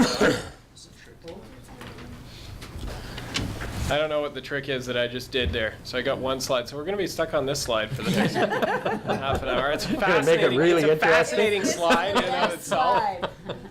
Yeah, I'm not sure exactly what I did there. It used to be they had better luck when they were pointing it more directly. Right? It's because they moved everything. Okay, the back button doesn't work. Councillor McFadden's head. Yeah. It can't penetrate his Councillor head. McFadden. Okay, don't worry about it. We'll make it work. As best we can. If I have to stand and walk, is council okay if I have to stand and walk? We're good. You're absolutely Okay. The fine. floor is yours. The table is yours. Okay, great. Most of us got it on our screens here. and I think Elisa can back it up to the beginning, can't you, Brenda? Lisa, can you There we you go. just say next And she'll do it. Yeah, well, why don't we do that? Yeah, that works. Well, again, thank you very much for having us. I understand we have a half hour today. It's a pleasure to be here. I want to start off by recognizing Councillor Rogers, who's also a director and with Northern Development Initiative Trust. Councillor Rogers, good to see you. And of course, Councillor Wilbur, who is, I believe, still our local champion for Love Dawson Creek. I'm full here. of love. Yes, indeed. Thank you very much. And it's good to see you all again. And I know, Your Worship, you and I have chatted a few times over the last number of months about getting together to do exactly this. So it's an informal presentation. We're going to talk about the structure of the trust, where we come from and how we work, and go through some of our programs as well. And that's why Derek is here. At any point in time, if you have any questions, just let us know, and be happy to answer them. Next slide. Perfect. So I'm going to race through this, so bear with me. The trust was initially established as an independent corporation and not-for-profit by statute by the province of British Columbia back in 2004 and 2005. There was an act and an amended act. How the trust was established is unique in BC. It is really made up of 7 trusts, and you can see them outlined here. There's 4 regional development accounts, a Pine Beetle account, a cross-regional account, and the operating endowment account. Each one of them has a prescribed use in our act, and they can only be used for certain things. So for example, anything that we fund out of our community development projects in this part of the world comes out of the Northeast account. So the City of Dawson Creek does not have access to the Prince George, the Northwest, or the Caribou, Chilcote, and Lillooet account, just as those communities in those parts of the province don't have access to the Northeast account. 4 projects that are in Pine Beetle impacted areas or have a cross-regional component to them. So if there's an investment that would benefit multiple regions, they can actually access in certain circumstances funds from our cross-regional account or our Pine Beetle account. And then finally, down at the bottom, you see the operating endowment account. That makes us unique as a trust in British Columbia. That operating endowment account is entirely for our administrative costs as a trust. The important thing to know about all of this is that's where we began. All of this money is invested, and we have an investment manager, and the average long-term return that we yield on an annual basis is what we use to make available for grants, for loans, and for our administration. So out of that operating endowment account, approximately 7% of the capital base per year is what's available for our entire administrative costs as a corporation. Next slide. That's our service area. You can see the 4 regions broken up in it. We cover about 75% of the province, and we serve not 137 local governments, 137 communities, 49 municipalities and regional districts, and 88 First Nations. Next slide. In the Act, we were prescribed to invest in only 10 areas. So we can only use our dollars for something that fits within one of those 10 buckets. Forestry, Pine Beetle recovery, transportation, tourism, mining. You see Olympic opportunities is a legacy of the 2004-2005 period when the games were still to be held in Vancouver. And then of course we've got some broader categories, small business and economic development. So as you're moving projects forward that make a difference in your community, for us it has to fit in one of those 10 buckets, and that's where at times the conversations are really easy with your staff, and at other times not as easy. Next slide. But beyond that, the Act gave the Trust near complete freedom to determine how to invest its funds within these mandates. The original intent by the province with the creation of the Trust was that the best decisions for the North should be made in the North.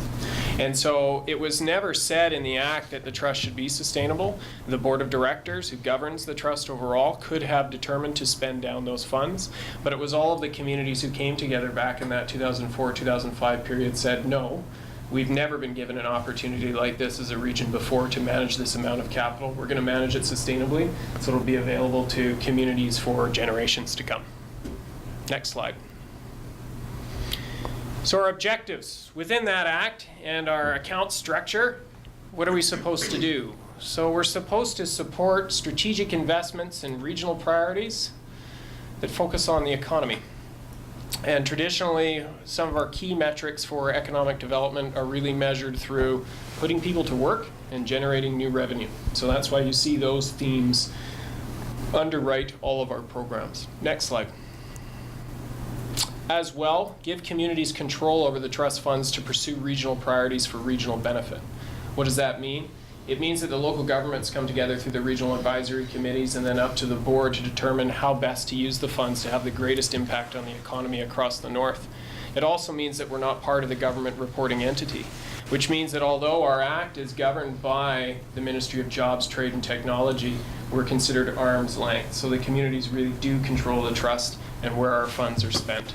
And that allows a lot of freedom for the North to respond to its unique needs around the economy versus other parts of the province. Next slide. And one of the big things that the province set out when it created the trust was supporting regional collaboration, projects that brought communities together, be it a community in a First Nation or multiple communities or multiple regions, that would really move the dial on the economy. Next slide.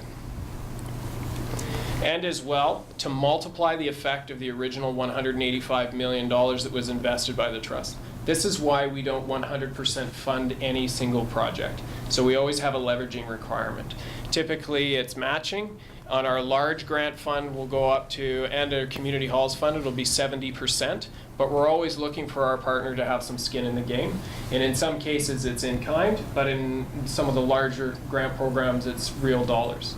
The nice thing is that the trust is actually considered private funds, independent funds, so you can leverage Northern Development dollars against provincial dollars.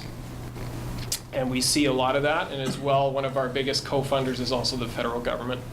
Next slide. And so we're sustainable. And I'm going to move on to the next slide here quickly. We're sustainable, and what that means is that, again, going back to the structure of the accounts, over 13 years now, our average annual return has been about 7%, just shy of that annually, and that includes 2008 when we had a major collapse in the markets. Year to date, we're hovering for this year at around 8.5–9% return on our capital base. But the board, through its statement of investment policies and procedures and how it governs the accounts, it sees that long-term average at around 7%, so that's what we make available in the accounts each year. That means that the capital base of the accounts, the capital base that you have access to through the Northeast Regional Development account, will never fall below a certain amount. That means that you have a consistent pot of money available every year for community projects.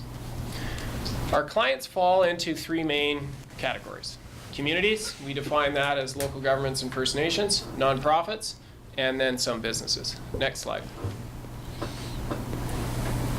Each of our programs is subject to a rigorous review and approval process that informs future programs and projects. You see this at multiple stages, from the resolutions of support that come before City Council when somebody is requesting funding from the trust that you're forced to pass. We ask those because we want to ensure that there is community support, but it also allows the city to see exactly what the trust is up to, the types of projects that are coming forward in your area, and for us to have some local intel on the ground and have a stronger partnership with your staff as well. Then, from there, once a project has gone through due diligence on our side from an application process, it then goes to a regional advisory committee. Regional advisory committee, of course, is made up of local officials from that region. They then provide support or advice on each project, and then depending on the project, it will then move forward to the board for approval. Next slide. This is how that looks. Once a project is approved, the dollars don't flow. So one of the ways the trust mitigates its risk is that dollars only flow for projects after the project is done. So a project is approved, the applicant knows the dollars are there, and then they carry it out. In some cases, the nonprofits that we work with actually have a cash flow challenge, so they do need money up front. We will provide in advance up to a certain percentage to move a project forward, but the full amount of the grant will not be available until after the project is done, according to the way that it was originally submitted and the contract that we signed with the proponent. Next slide. So again, we don't provide unconditional grants. Grants are dispersed after projects. Next slide. So what does that mean? Well, today we're doing north of 400 projects a year. So it's the volume at the trust has increased significantly over the last few years. Because our projects have anywhere from 3 to 5 year reporting periods after a project is done, plus the grants aren't dispersed until a project is done. At any given time, we're actively managing 1,500 projects as well. So it's a significant workload for our staff. Next slide. To date, since we started the trust, we've funded 2,700, just about 2,800 projects throughout our service area. Next slide. And you can see here power project approvals and the volume into the trust has increased significantly in recent years, and just this past year we've seen an increase significantly in the number of projects coming forward to the trust from the Northeast region, and a number from right here in Dawson Creek too that we've been fortunate to partner with you on. Next slide. So of that original 185 million, 169 million has been invested in our entire service area since day one. Next slide. And now we get into our programs and services. We have a number. We have community development programs. Those are typically the ones that you would be most familiar with. And in a moment, I'm going to pass it over to Derek, and he's going to talk a little bit about those. Our capacity building programs, which is people power, to support economic diversification and growth in communities. And then our business support programs as well. At the bottom, you see third-party fund administration. The trust also manages funds on behalf of other organizations. Right now, that's the Connecting BC program. We also manage the endowment fund for NCLGA, the Canada Winter Games Legacy Fund as well, and some Northwest Readiness grants from a few years ago. So that's another component of our business. Hydro. The Hydro Fund in this region, yes. Thank you, Councillor Rogers. Next slide. Over to you, Mr. Baker. Thank you, Joel. So as we saw on the slide prior, the trust has three primary categories that we operate programs out of, those being community development, business support, and capacity building. Over the next portion of the presentation, I'm going to walk through at a fairly high level, just in the interest of time, a variety of the programs that are available to the city, to your not-for-profit groups within the municipality, the surrounding First Nations, and the businesses that you have here as well. So happy to dive deeper into any of these programs if there's any specific inquiry or like a little bit of a deeper dive into any of the programs that I'm going through, but I'm going to keep it at a fairly high level just to make sure that we can get through everything. But Joel and myself are happy to dive into any of these programs with more detail should you like. So next slide, please. So our economic diversification infrastructure program, this is our larger grant that is offered through the community development program.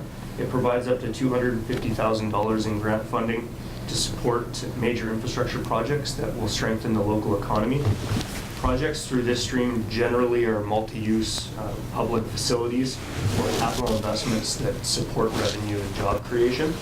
So examples of projects that the trust is funded through economic diversification are ice plant replacements at the Memorial and Kin Arenas, the construction of the wind turbine, maintenance tower at Northern Lights Community College, and the rebuilding of the Dawson Creek Auction Mart, as well as a variety of airport improvements in the Northeast region. Next slide, please. Our community halls and recreation facilities is probably our highest volume program. This is a smaller grant, but still significant. It provides up to $30,000 in grant funding towards community infrastructure projects that will expand, develop, or improve the quality of life for residents and increase opportunities for tourism revenue for those operators. So a few examples of projects that we funded through this program are a variety with the Dawson Creek Ski and Recreation Association, as well as the Bear Mountain Nordic Ski Association.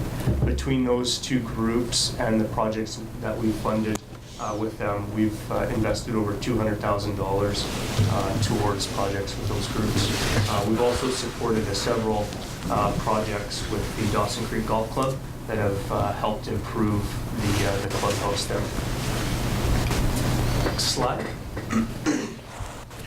We also operate a business facade improvement program.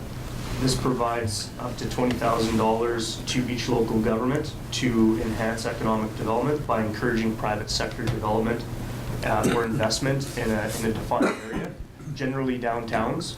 And it's to support the improvement of facades. This is actually an example of a project in Chetwynd, so you can see what just a little bit of paint can do.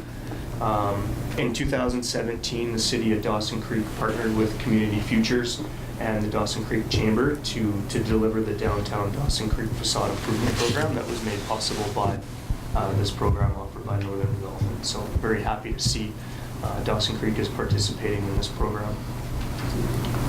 Next slide, please.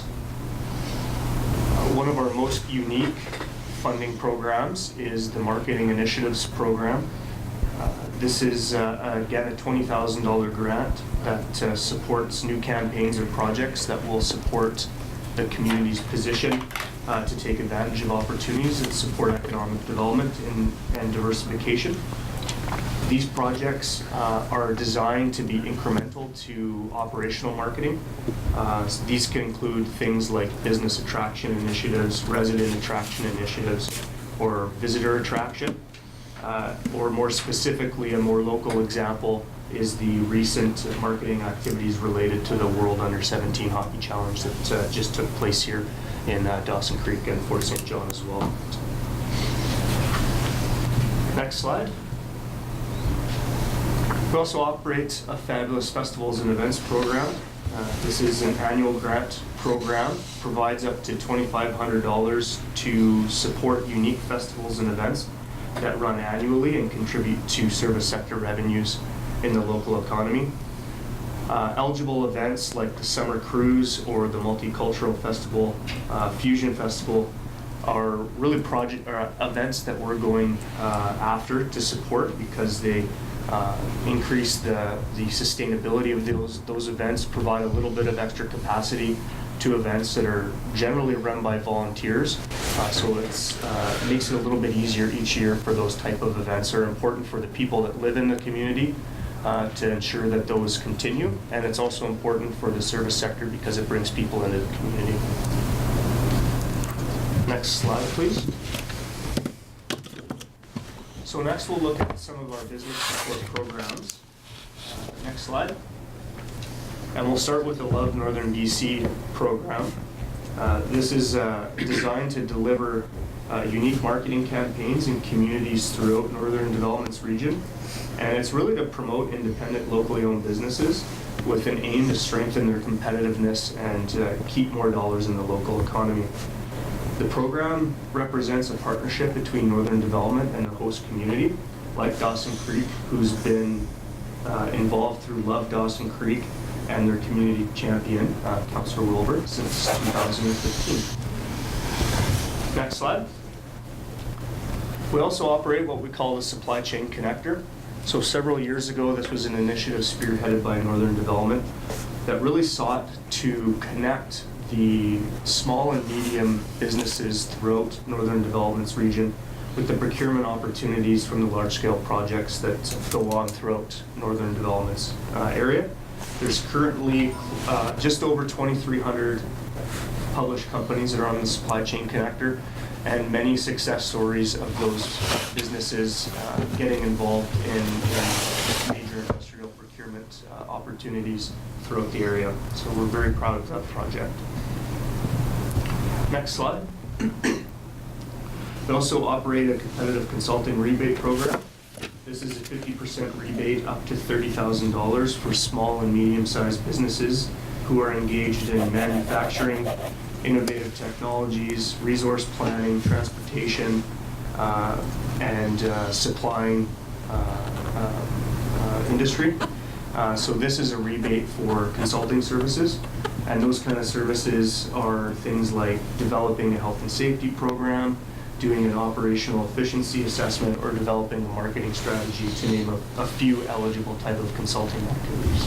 I'm just going to jump in there quickly and point out a couple of things on this program. This is unique. It was really a design to level the playing field for businesses in Northern BC. There's a lot of small and medium suppliers that are involved in the industrial sector that just don't have access to the consulting expertise to get their operations ready to bid on major contracts and work with the industry. And so this program was designed to help them offset that cost, bring in the experts from around the region or outside of the region to put some things in place, as Derek said, safety certification, whatever it might be that a major industry proponent is requiring when you bid on a project, or even the public sector. I'm going to draw your attention to the right-hand side of this slide. You see 1.38 and 3.68.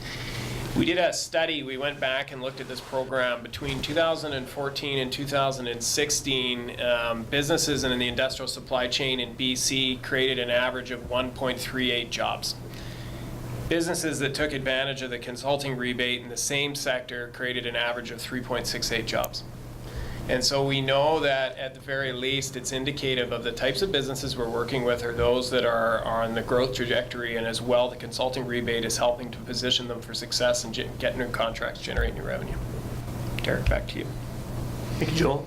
Next slide, please. We also operate what we call the Forest Innovation Fund. Again, this is a 50% to a maximum of $50,000 in grant funding for small and medium-sized businesses that supports research and development of innovative technologies, or help them implement some innovative technology.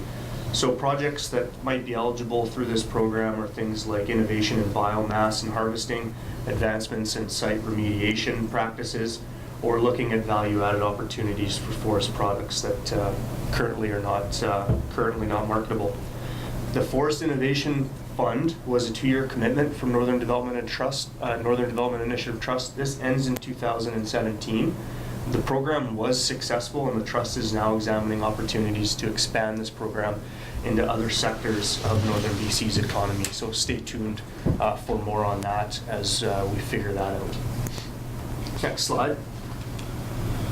We've also partnered with Women's Enterprise Center to deliver or provide 100 entrepreneurial mindset grants that will be provided to Northern entrepreneurs, male and female, that will offset the cost of 100 individuals so they can participate in an entrepreneurial development program that's offered through Women's Enterprise Center. Next slide. So lastly, before I hand the reins back over to Joel to wrap up our presentation and take some questions, we also offer some programs that are aimed to increase the human capital across our region. So that'll be the focus of this next segment of slides. Next, please. First off, we'll touch on our internship program. So since 2009, the Trust has been actively addressing the managerial labor gap that exists in central and northern BC community offices through the creation of the internship program. This provides grant funding to local governments to hire an intern to have them placed in your community for a 12-month period. So this really is twofold. It provides the interns with an opportunity to get the knowledge and experience that they need to seek a permanent position within local government going forward, and also provides the host communities with some additional capacity for that 12-month period to get some projects off the ground. Since its inception, this slide's a little bit dated actually. We've placed over 80 interns across northern BC. Half of those are still working in local government, we're happy to say, and even more, 76% are located within northern BC, either working with local government in the not-for-profit sector or even in industry. Next slide.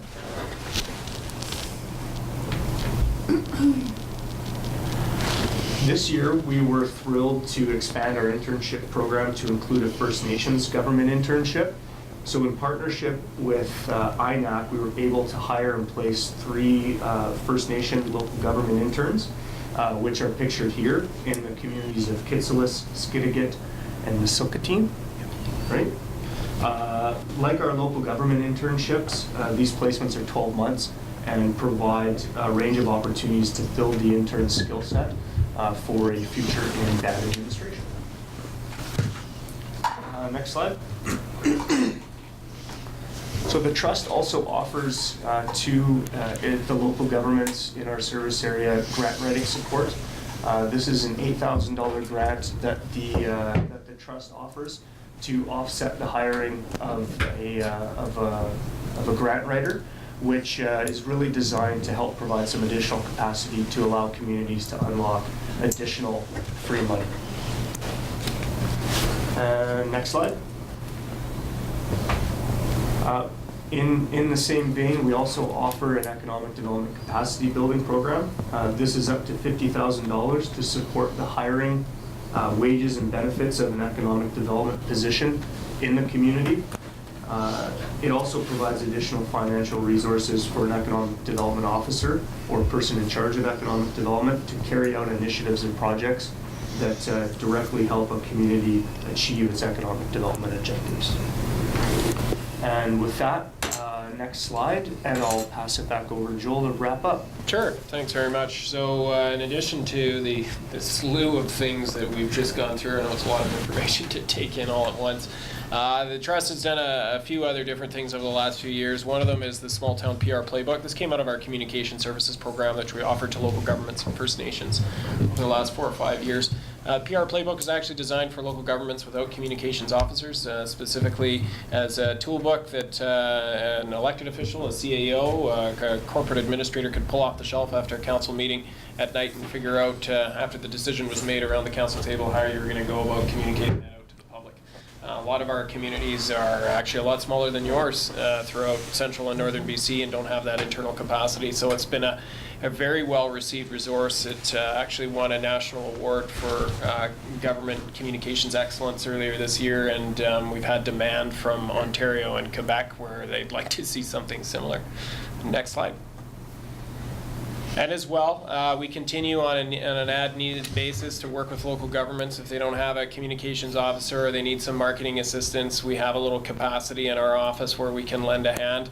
On the bottom right, you see the tsunami safe zones this way. That was a partnership between the Trust, BC Hydro, and the Village of Queen Charlotte on Haida Gwaii to actually design graphics that are going on all the telephone poles in Queen Charlotte, which is right on the water, and to indicate to residents as they're going along where a tsunami safe zone is, where it could go, and it's also at the height of to get up above the water line.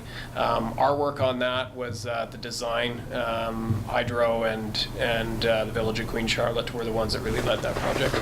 Next slide. And of course, there are other trusts in this province. We're not the only one. The Columbia Basin Trust is a result of the Columbia River Agreement, and that was created back in 1993. It's much larger, much broader than us, and they focus on the health and well-being of the Columbia Basin down in the Kootenays. So you would see them focusing on everything from environment and health, as well as economic development. Shortly after we were created, there were 2 initiative trusts modeled after this one that were also created, the Southern Interior Development Initiative Trust and the Island Coastal Economic Trust. Island Coastal is very similar to us, focused on the economy, grants for communities and economic diversification initiatives. Southern Interior Trust, same model, however, very much focused on business and lending, because in their backyard is the Columbia Basin Trust, which looks after a lot of the community stuff. And then as well, there was the New Relationship Trust, which was created for First Nations throughout the province back in 2005, 2005, they were created as well. And they've been very successful working directly with nations around the province, supporting them with everything from economic diversification, capacity building, cultural resurgence, language training, and entrepreneurial initiatives for youth. So there are many trusts, and they're all a little bit different, but we're yours. So I think next slide. And that's it. It's a lot. So at the point where I ask questions, usually people's eyes are glazed over and say, well, where do we begin? But free to answer any question. Thank you, Joel. Derek, questions, comments? Shaylee? So under the festivals grant, so we have different activities that we do within the city where we outreach to the community and stuff. Would those things qualify for that festivals grant? Like I look at, we're just doing the Holiday Blitz shopping spree, which is open to all businesses, right? Not just the little businesses, as one. I look at, we have solar days, so bringing in the community and businesses and educating on that. Are those things that will qualify for that festivals and communities grant? No, and not because they're not important initiatives for communities. The festivals program was actually really created to inject some financial capacity into destination tourism events. So what it's really designed to target are those events that bring people into your community from other places and they spend money here.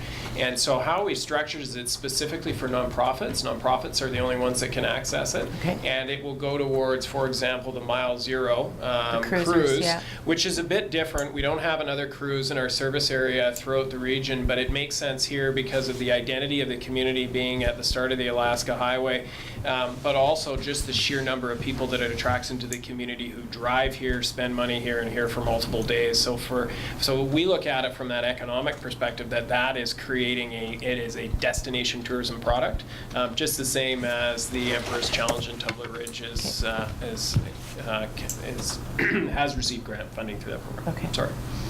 That's okay. I'll find a nonprofit group to partner with. Other questions? Councillor Javetko? For community halls and recreation, you used to be able to get one grant, and that was it. Now you can get multiple grants. Can you elaborate on what the requirements are there, or the rules are for that? Sure. So it's really designed to be incremental infrastructure through that program. So things like things that we funded through their updates to a community kitchen to allow that building to have more capacity to host events. We've done roof replacements and other significant infrastructure just to ensure that that community hall stays as an asset for that community. You are correct. Earlier days in the trust history, it was one-time grant for each facility. That's now been opened up so that a community hall can receive support multiple times to ensure that that hall maintains viable and able to host events and things like that. So if there was a specific project, I can maybe speak a little bit more directly as to how that may or may not fit. Yeah, well, I can talk to you later, but the other thing is that there's the notion of increasing economic development, like increasing jobs. There's also situations where you're trying to maintain a facility. For example, the ski hill in 2009 was on the verge of closing because of the lift that was there, and the board that was there at the time, didn't have the resources, so there had to be a whole bunch of investment just to get the facility back on track so that it was there as an amenity for the area. So it doesn't fit with generating new jobs. It's maintaining, kind of what was there, or trying to recover what was there before. So it's just, do you have a comment on that? Yeah, I can, and if you want to dive in afterwards, that's fine. With our community halls program, we're structured as an economic development agency, so we're always going to have an underlying ambition to see projects that are either creating jobs or revenue for that not-for-profit or for that community.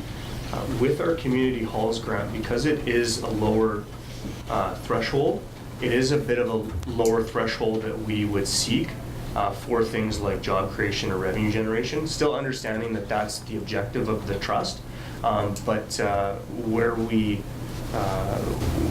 tend to see projects that need more jobs and more revenues is in our larger grant program, which is our economic diversification infrastructure. So with the lift replacement, that's actually a project that we found an economic development rationale to support, because it was going to improve the conditions for that ski hill, and one, be an asset for the community, but also for the region, because people will travel in to ski there if it's at a little bit of a higher standard. So, is there anything else you wanted to add to that? Yeah, just on a nuts and bolts perspective on that program, to Derek's point, we try to make it flexible. So, for example, we're looking. Obviously, you want to have long-term sustainable jobs, as the thing you're always looking for in economic development. But granted, yeah, we've got these facilities that are really important to the community. They're these fantastic amenities. They've been here forever. And so, if you look at that program, we actually are looking, when we're looking at that piece of it, we're counting even just the work that's put in to build the project as jobs, putting people to work, right? Even to build a project. The other thing is that we consider under that program in-kind labor as an eligible cost, recognizing that it's a lot of volunteer hours that go into these facilities that keep them afloat and keep them going. And on the scorecard, we actually will look at cost savings as a measurement. So, for example, you might have a project come forward through that community halls and recreation facilities program that maybe doesn't have a lot in terms of long-term sustainable jobs, or not any, but it generates some new revenue, and actually it's got some significant cost savings, which makes it more sustainable over time, and that'll get it past the threshold. Okay. I have a comment or a question, and it relates to a little bit to the Fabulous Festival events. So in 2017, we've really done a ton of work this year in regards to this strategic pillar around tourism, and it's event and sport tourism, and how we can build upon that for our community to diversify the economic opportunities that are created in the community by engaging in and encouraging and building upon event and sport tourism. And I think we learned from the U17 World Hockey Challenge in 2015 the economic impacts of that by the STEAM analysis that was done by Hockey Canada, and for co-hosting with Fort St. John, it was estimated that that was about $5.9 million for our communities in hosting that event. And so for us, leveraging the Canada Event Centre as an anchor facility for us for that event and sport tourism, how can we maximize that facility? And so in 2017, we've done about 4 economic analysis on events. We hosted a provincial Pee Wee hockey tournament. We wanted to understand that, and so we did the tourism analysis, economic analysis on that, the Mile Zero Cruisers, our rodeo, the U17 tournament. But I'm wondering, because the more you kind of read about this, the more you kind of see it, you see lots of communities are trying to understand and develop a model for event and sport tourism to build upon it. And I'm not sure that that's, when you guys were going through this, might not be an opportunity for us to have some conversation with you about that, because if we can take that data we've done this year and start to build that, maybe there's a benefit for us regionally to share some of that for other communities in the north and leverage that to be able to start to say, for us, could we leverage NDIT to help us build that for the benefit of not only us, but the region? Yeah, it's a good point. I mean, certainly from my perspective, I mean, we see in communities throughout our service area the tournaments, right? And they're attracting people from all over the region, all over the province, sometimes different provinces, and they fill your hotel rooms and get lots going on. So it's not unique to Dawson Creek. It's in all of our communities across the region. I would say and venture a guess that not all of our communities have the data that you may have that really shows them what the impact of these events are. So I would encourage you, if you have some of those studies and you're taking a look at that, to make them available, share them with your community, share them with us so we can have a look at it too. We only just started to move into the territory of supporting destination tourism development with the festivals program a couple of years ago, and I suspect there's room for us to grow there over time. And destination tourism development, I think, is a big opportunity for the region. And I know right now, I'm not sure if staff or council are plugged into it, but Destination BC has just gone through the development of one of its destination development plans for the Northeast.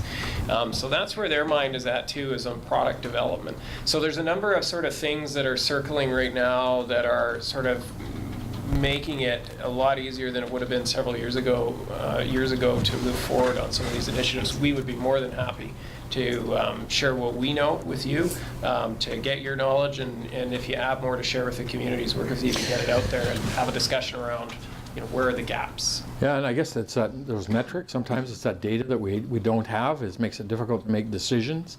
And so that's what this year we've taken that initiative. But I guess I'm just thinking about perhaps there's an opportunity to partner, because if there's some common pillars within there, some of that common data that could be useful, maybe we build a common model that could be useful for every community, because everybody looks at it, small, large, and medium, in terms of how do we invest in some of this stuff, where should we invest, and what's the economic potential impact for our communities. And that's where some of that data, that metrics that we hopefully will have this year that can help translate it. And maybe there's a benefit of the broader region as a whole, is what I guess I'm kind of getting to. Yeah, I'd be more than happy to further that conversation. Yeah. Great, thank you.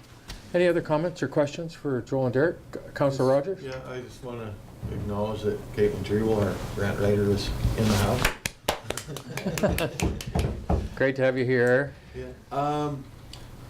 We had the North Piece Economic Development Association, that was, and then we had the South Piece. So there was those two things, and please help me out with this, Your Worship. So those two entities don't really exist anymore, but there's some marketing initiatives that are coming out of those, like what is it? The business to business. the business director. the business directory that came out of that. So is there an opportunity for those groups that were there that are now kind of doing other things to leverage some money? Is there any way of doing that? Either through competitive consulting rates or marketing strategies or the marketing initiatives? Like, because you talked about the supply chain connector, but then have all of these groups that are, I think they're working with the Chamber of Commerce as well. Yep. Yeah. So for that business directory, I just wonder if there's any opportunity to leverage money to coordinate with that. Yeah, it's, thanks for the question. I mean, the answer to the question is give us a call. I mean, it always comes down to who's the proponent and what is the project. And a lot of the success around the trust is it really comes down to the conversations that we have around what do they want to do with some of these legacy items that are coming out of the economic development bodies or commissions. Who's going to move forward with them? Are they an eligible applicant type? Does it fit one of our programs, right? And that gets answered simply, I would suggest, by if you have those champions in your communities that have got some of these projects and are trying to find ways to move them forward or transform them into something new. Tell them to reach out to the trust and have a conversation with us. And I would say, again, when we go through that presentation, you got hit with 15 different programs and a whole bunch of numbers, and the best work we do is when we work directly with you, talk to you and with your staff, and have a good understanding of your capital plan, your economic development plan, and so that we can take the ideas and try and figure out what programs and services they fit in at the trust and move some things forward. Great. So obviously we want to thank you guys for coming in, because as Joel said, we've talked a few times over the last number of months about having come and do this presentation. And I want to give a huge amount of credit to Councillor Rogers, who's picked this up on behalf of our council. And I think the last 4 years, in terms of the amount of activity, interest, applicants, leveraging into the NDIT funds that we as a community in our region have had, he always is bringing it forward to our council, and it's been a real benefit to our community and our city, and so we really appreciate his work and being involved in it. Caitlin, obviously, as our grant writer, has been a real great asset in the community, and we love having her available to be able to do that work. And as I said, the last 3 years, I think the spike in terms of the applications and the stuff that you guys have been dealing with are really evidenced about the work that you guys have done in building the NDIT availability into our communities and businesses and community groups. And I think you've done an outstanding job. And we really appreciate the time you've taken today to come and see us.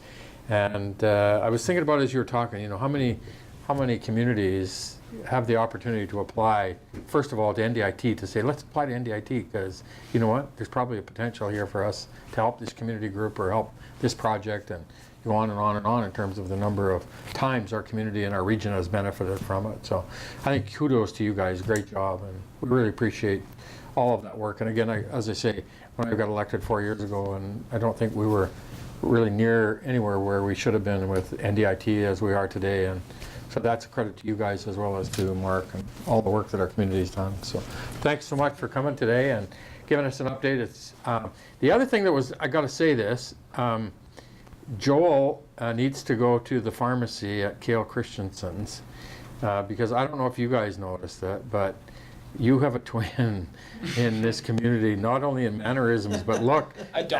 And I'm telling you what, it's, as you were speaking, I never made the connection before, but it's certainly scary in lots of ways, because Cale is a young man in our community. He's a pharmacist here in town, and yeah, you got a double, or he's got a double.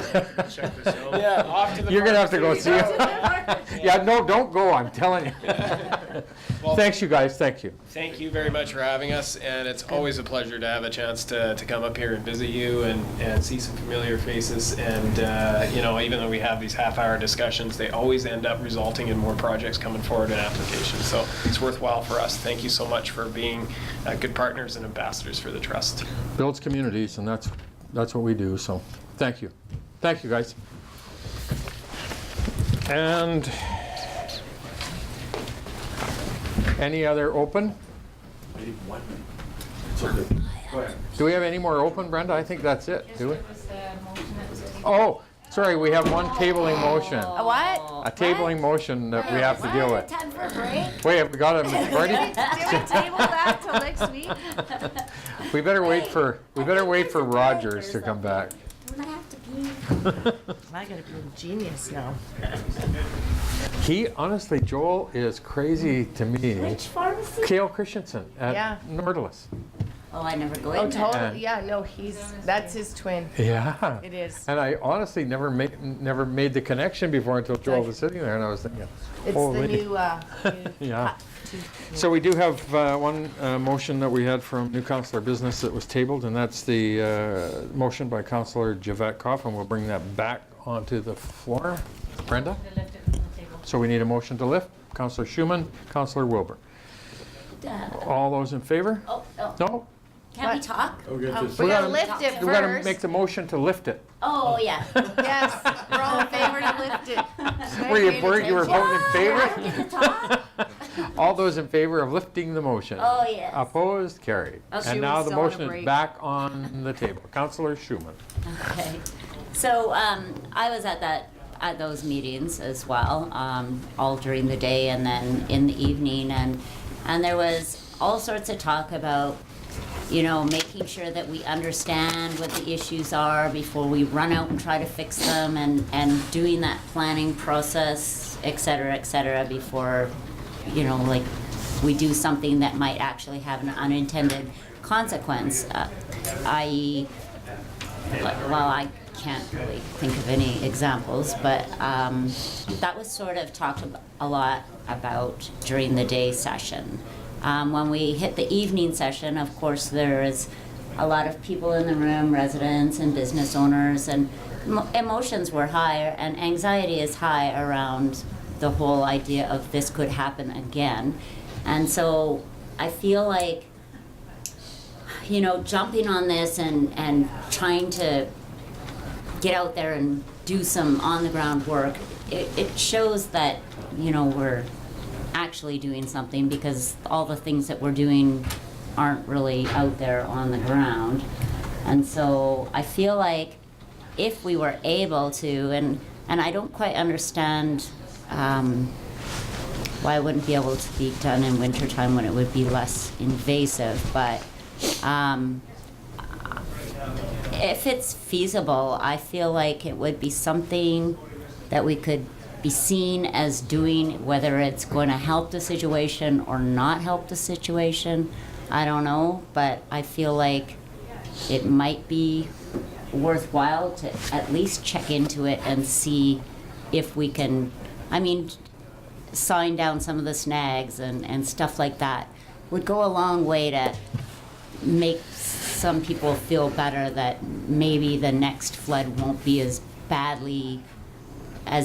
because that stuff has been removed. And so I feel like we should at least look into it and see if there's something that we can do that is going to help some people to feel less anxious and whatever. So I guess I kind of support Councillor Javetkov's motion, because I feel like he's only asking for us to find out from government if there's something that we can do, if there's a variance so we can work in the winter, or, just to get some of these big snags out of the way around those specific areas that people were most concerned about.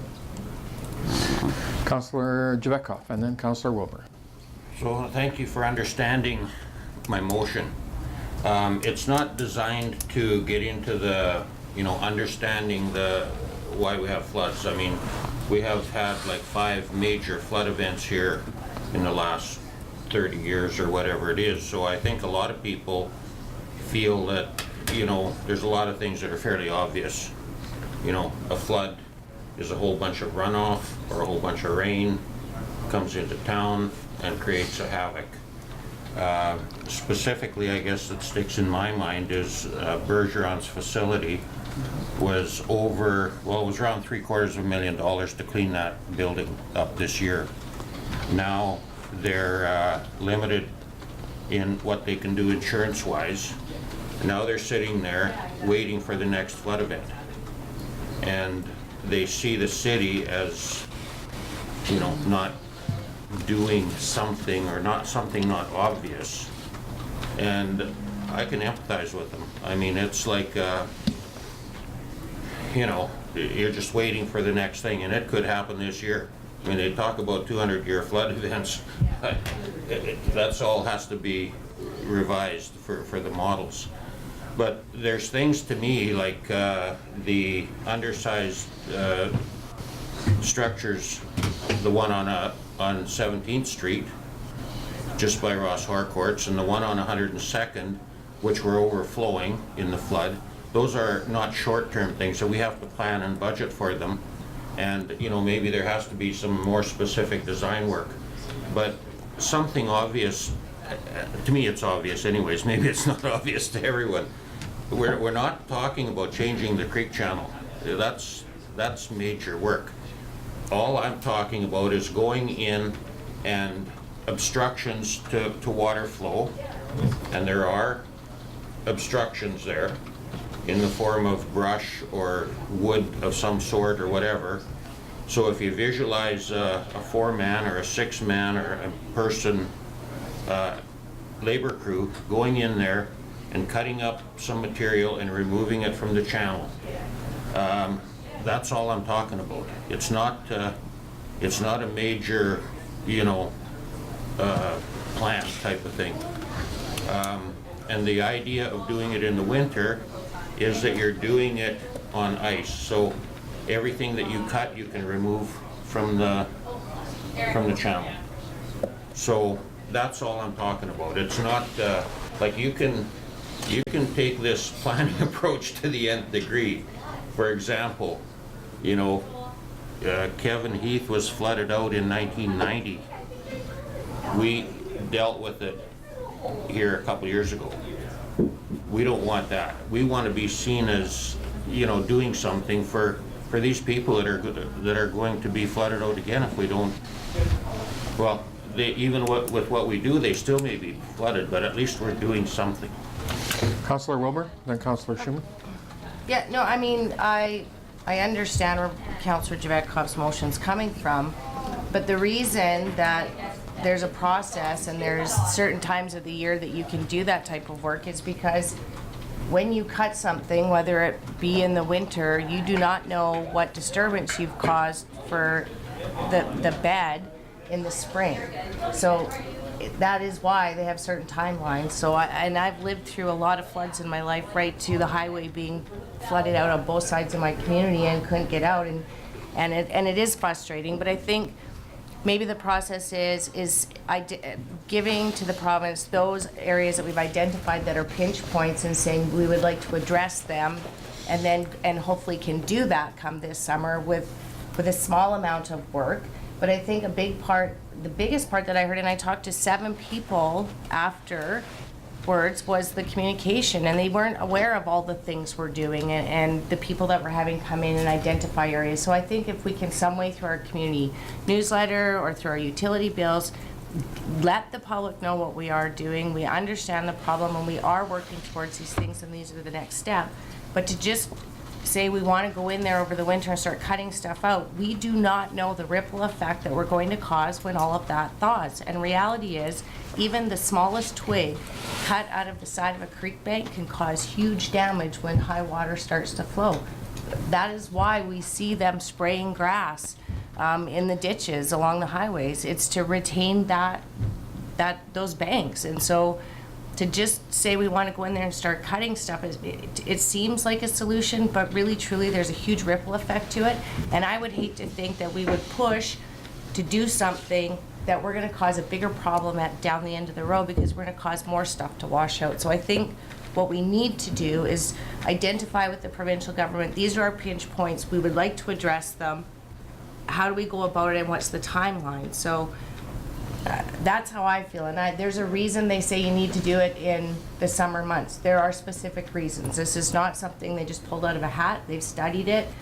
They know when the water rises down, when the fish have done their thing. They know all of this, and that's why. But I will tell you, and I have seen it, You go in there in the winter and you start cutting and clearing stuff out, you've caused yourself a bigger problem in the spring because you do not know what you've disturbed.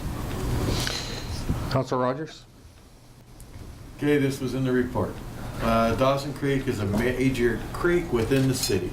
Its mainstream length is 43.5 kilometers. So the plan is to go in and clear out 43.5 kilometers of creek. I look at it as a key component for infrastructure in the city of Dawson Creek, as that creek is our main drainage. Infrastructure, I guess would be the best word, is what that creek actually is. I did talk a little bit to Kit Fast, the stream keepers, about going in and cleaning stuff out, and there was in that morning consultation thing, we did talk about, okay, go in and cut some of these snags out and stuff like that, but then it was, okay, what Councillor Wilbur was saying, what's that going to do to the rest of the creek? Now is that going to cause it to erode more in that one area? I guess that goes back to where I think the whole thing should be cement lined, but It's not Vegas. And then part of it also is staff had said that it should be done in the summertime. I can understand that there would be dangers of doing it in the wintertime because there are beavers in that creek and you never know where the thin ice is or where it is. So, you know, you've got people walking on ice. And then now you've got people sliding down banks and stuff like that. It's just, I would like to ask a question of staff, and the question would be, you know, what do we do currently for flood prevention activities in that creek? Okay. So through your worship, primarily we manage the beavers as best we can, and I think you've received information on how we manage that, and we do get a Section 9, and we do remove some of that construction or some of those materials that are directly impacting drainage and culverts. We do have some creek maintenance, but as you noted, there's 45 kilometers of creek, so it's fairly focused and very limited in what we do. So I understand. I do understand the citizens, like every time it rains, they're going, oh my God, it's raining again. What are we going to have to do? And I understand Councillor Javetkov and the rest of council, you know, we got to do something, what can we do? But I'm thinking that, you know, going in and, you know, I still don't completely get the job description for what we're going to be doing, like going in and cutting some snags out. I could see removing debris from the creek, but you can't see it right now because it's full of snow. And then personally, I don't think it's safe to be in mucking around the creek. So I really don't know what else to say. And maybe you'll sum it up and I'll figure it out. I doubt it. You're putting way more on me than. Yeah. So to me, the two things I absolutely think that we should be engaging with Forest Lands Natural Resources, as we have been, and put it in writing to them and say, listen, we're concerned about the debris that's continuing to accumulate in there that causes buildup at Site D when it floods and ends up at 8th Street and creates that dam. Is there work that we can do that would be minimal in nature that would be able to allow to start to begin to remove the deadfall and debris that's lining the creek banks, and be specific about how we do that, and then maybe invite them as a delegation to come and give a presentation, say here's what you can do, here's what you can't do, and then have staff try to scope out the budget for it, because I have no idea what the budget would be in terms of how we would deal with this, but I'd like to understand that as well. Councillor Javetkov? Yeah, I'm assuming if we went through a process, it would be a month or two, so it'd be next year's budget. Yeah. Yeah, and like I said, I just defined the scope of it, of what we are talking about for, if we can get the approval from Forest Lands Natural Resources to go in and begin to remove some of that obvious deadfall and debris that creates the issues at the obvious spots, because you're not going to do 43 kilometers. So, and then put that in writing to Forest Lands Natural Resources and say we would really appreciate, even if they would come as a delegation, so we could have the conversation with them on behalf of our residents and talk about what the concerns are and what can we do, what can't we do. Duncan? So through your worship, this is, you know, an interim. Ultimately, we're heading towards a preventative maintenance program and what that looks like, and through all the work that's going on right now, we're going to have a much better understanding of what that needs to look like. But I mean, you said through the areas you've identified, there's work that we possibly can do, but we'll have to work with the provincial government. And I know, you know, those initial discussions, and we'll have to go back and say, what about not working in the creek and in around the creek area and have those conversations. But ultimately, they're going to dictate what we can and can't do. And you know, we have a budget for this year, and next year we'll have to look at if that changes anything. Sure. Kevin? Just on that, is just thinking, I think the hesitation with Flinrow is just understanding the scope of work. When we just say, hey, we want to clean up some debris in the creek, that's pretty wide open, right? So I think if we're going to go back to them at any point here, we need to be very clear about what we're asking for, and that everybody here has their expectations. You know, are we removing debris from in the water? Are we removing snags outside the water? Or all of the above?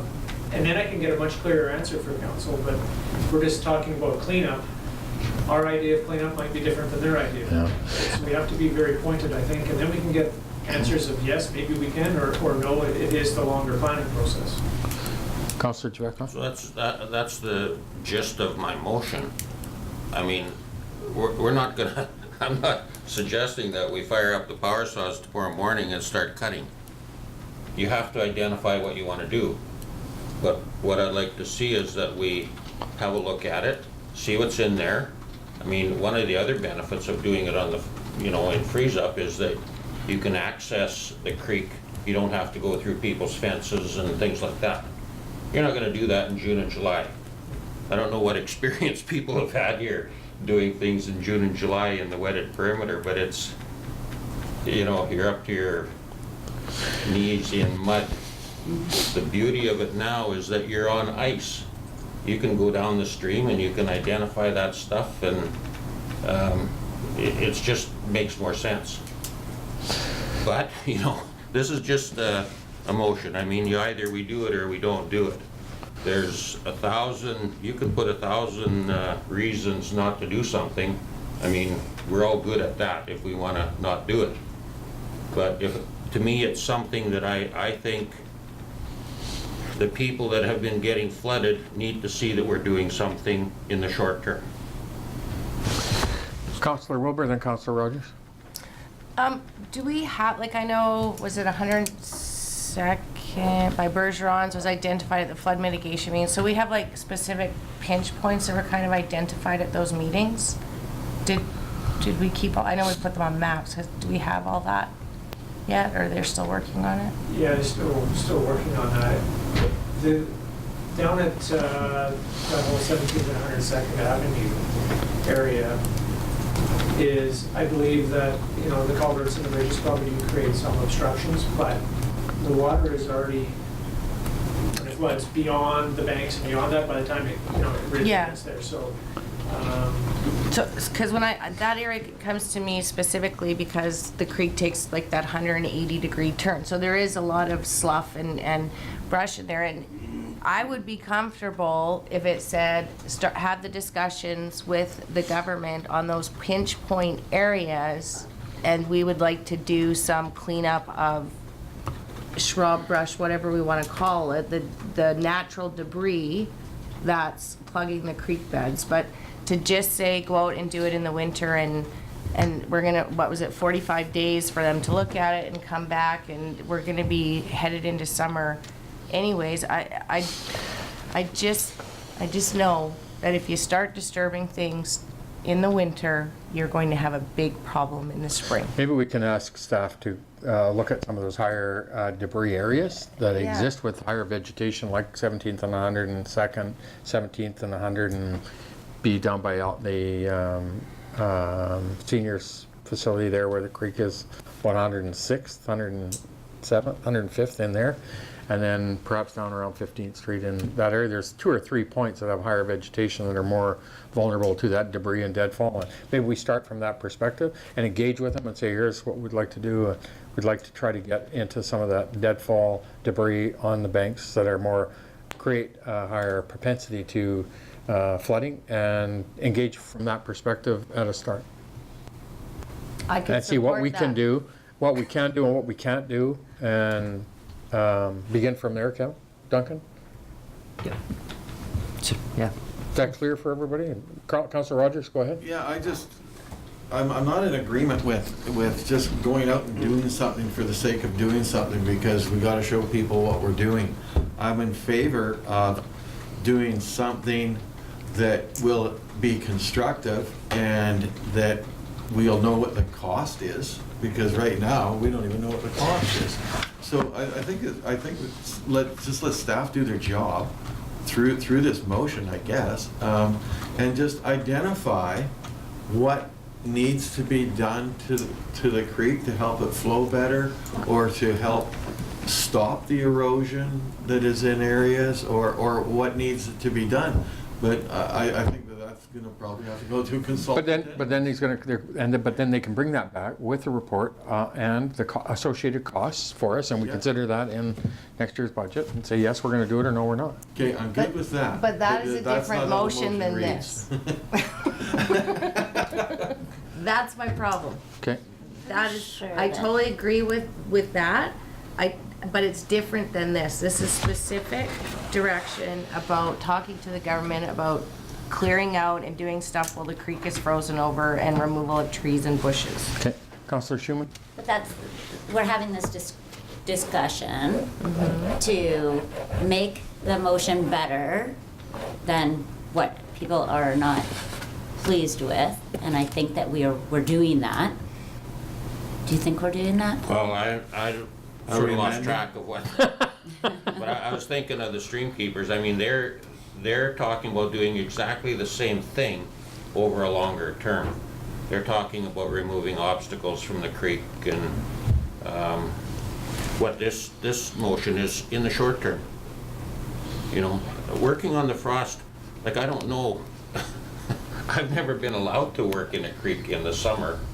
I mean, when we put the bridge in Kin Park, when the Oilmans put it in, we weren't allowed to work in the wetted perimeter. We had to stay outside of that.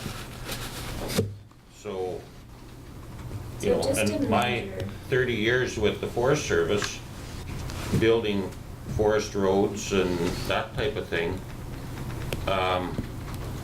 the wetted perimeter was sacred. They have a policy that there's no net loss of fish habitat.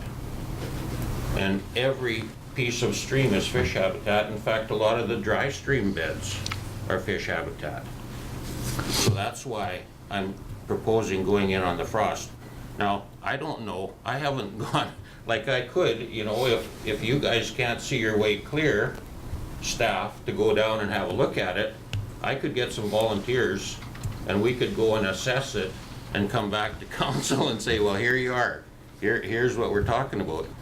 But I'm suggesting that, you know, staff would do that, or hire there are local people here that are in the business of doing it. But I think what we've got so far from them is we have to have a specific plan about what we're gonna do, how we're gonna do it, what we're gonna remove. That's exactly what before. I'm talking about. And I could do that. Like, I could get a group of volunteers and we can go and have a specific plan. But, you know, That's not how we do it. it's time for the question. I mean, if we're gonna do it, we're gonna do it. If not, we're not. So, but Okay. I think that the problem is everybody wants to hear the motion read, put this in staff's hands to come back to us with some actions and price points, et cetera, which isn't exactly in your motion.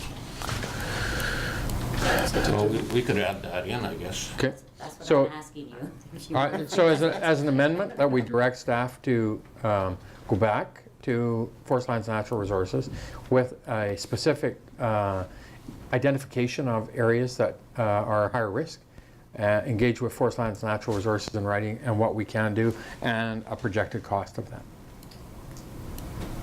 Yes.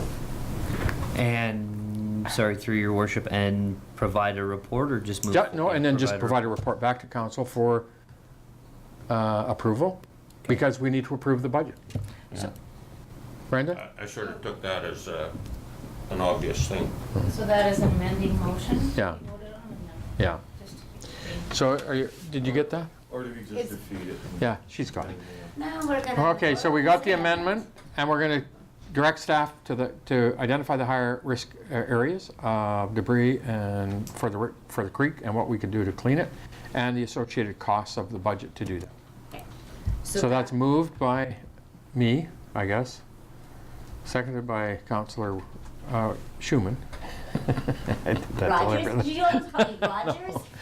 And, not to say and what so we now just on said. the amendment, Okay, so now this amendment is an addition to what's already written, or an amendment that it is it's the going to amending be the the motion. motion. It's amending the motion to provide clarity and direction to staff. And we're still directing staff to talk to the provincial government about removal of trees and bushes. Well, we have to do that in order to get the direction from them of what we can or can't do, right? We're going to identify these areas, and then we're going to take it to them and say, can we do this? What can we do? What can't we do? Okay. And then they'll come back with a cost associated, identifying what we can do or can't do in those areas. I want to say, who's identifying the areas? These guys. Okay. They know where the bats We have some additional work as well that's been done in the past that we can utilize. Okay. All those in favor of the amending motion, opposed, carried. And on the motion, all those in favor, opposed, carried. Thank you so much, everyone. And now, we need to adjourn our open meeting. Moved by Councillor McFadden, seconded by Councillor Wilbur. All those in favor, opposed, it's carried. And now we're going to go back to closed because we have one more delegation. So please go to the washroom or take a 5-minute break.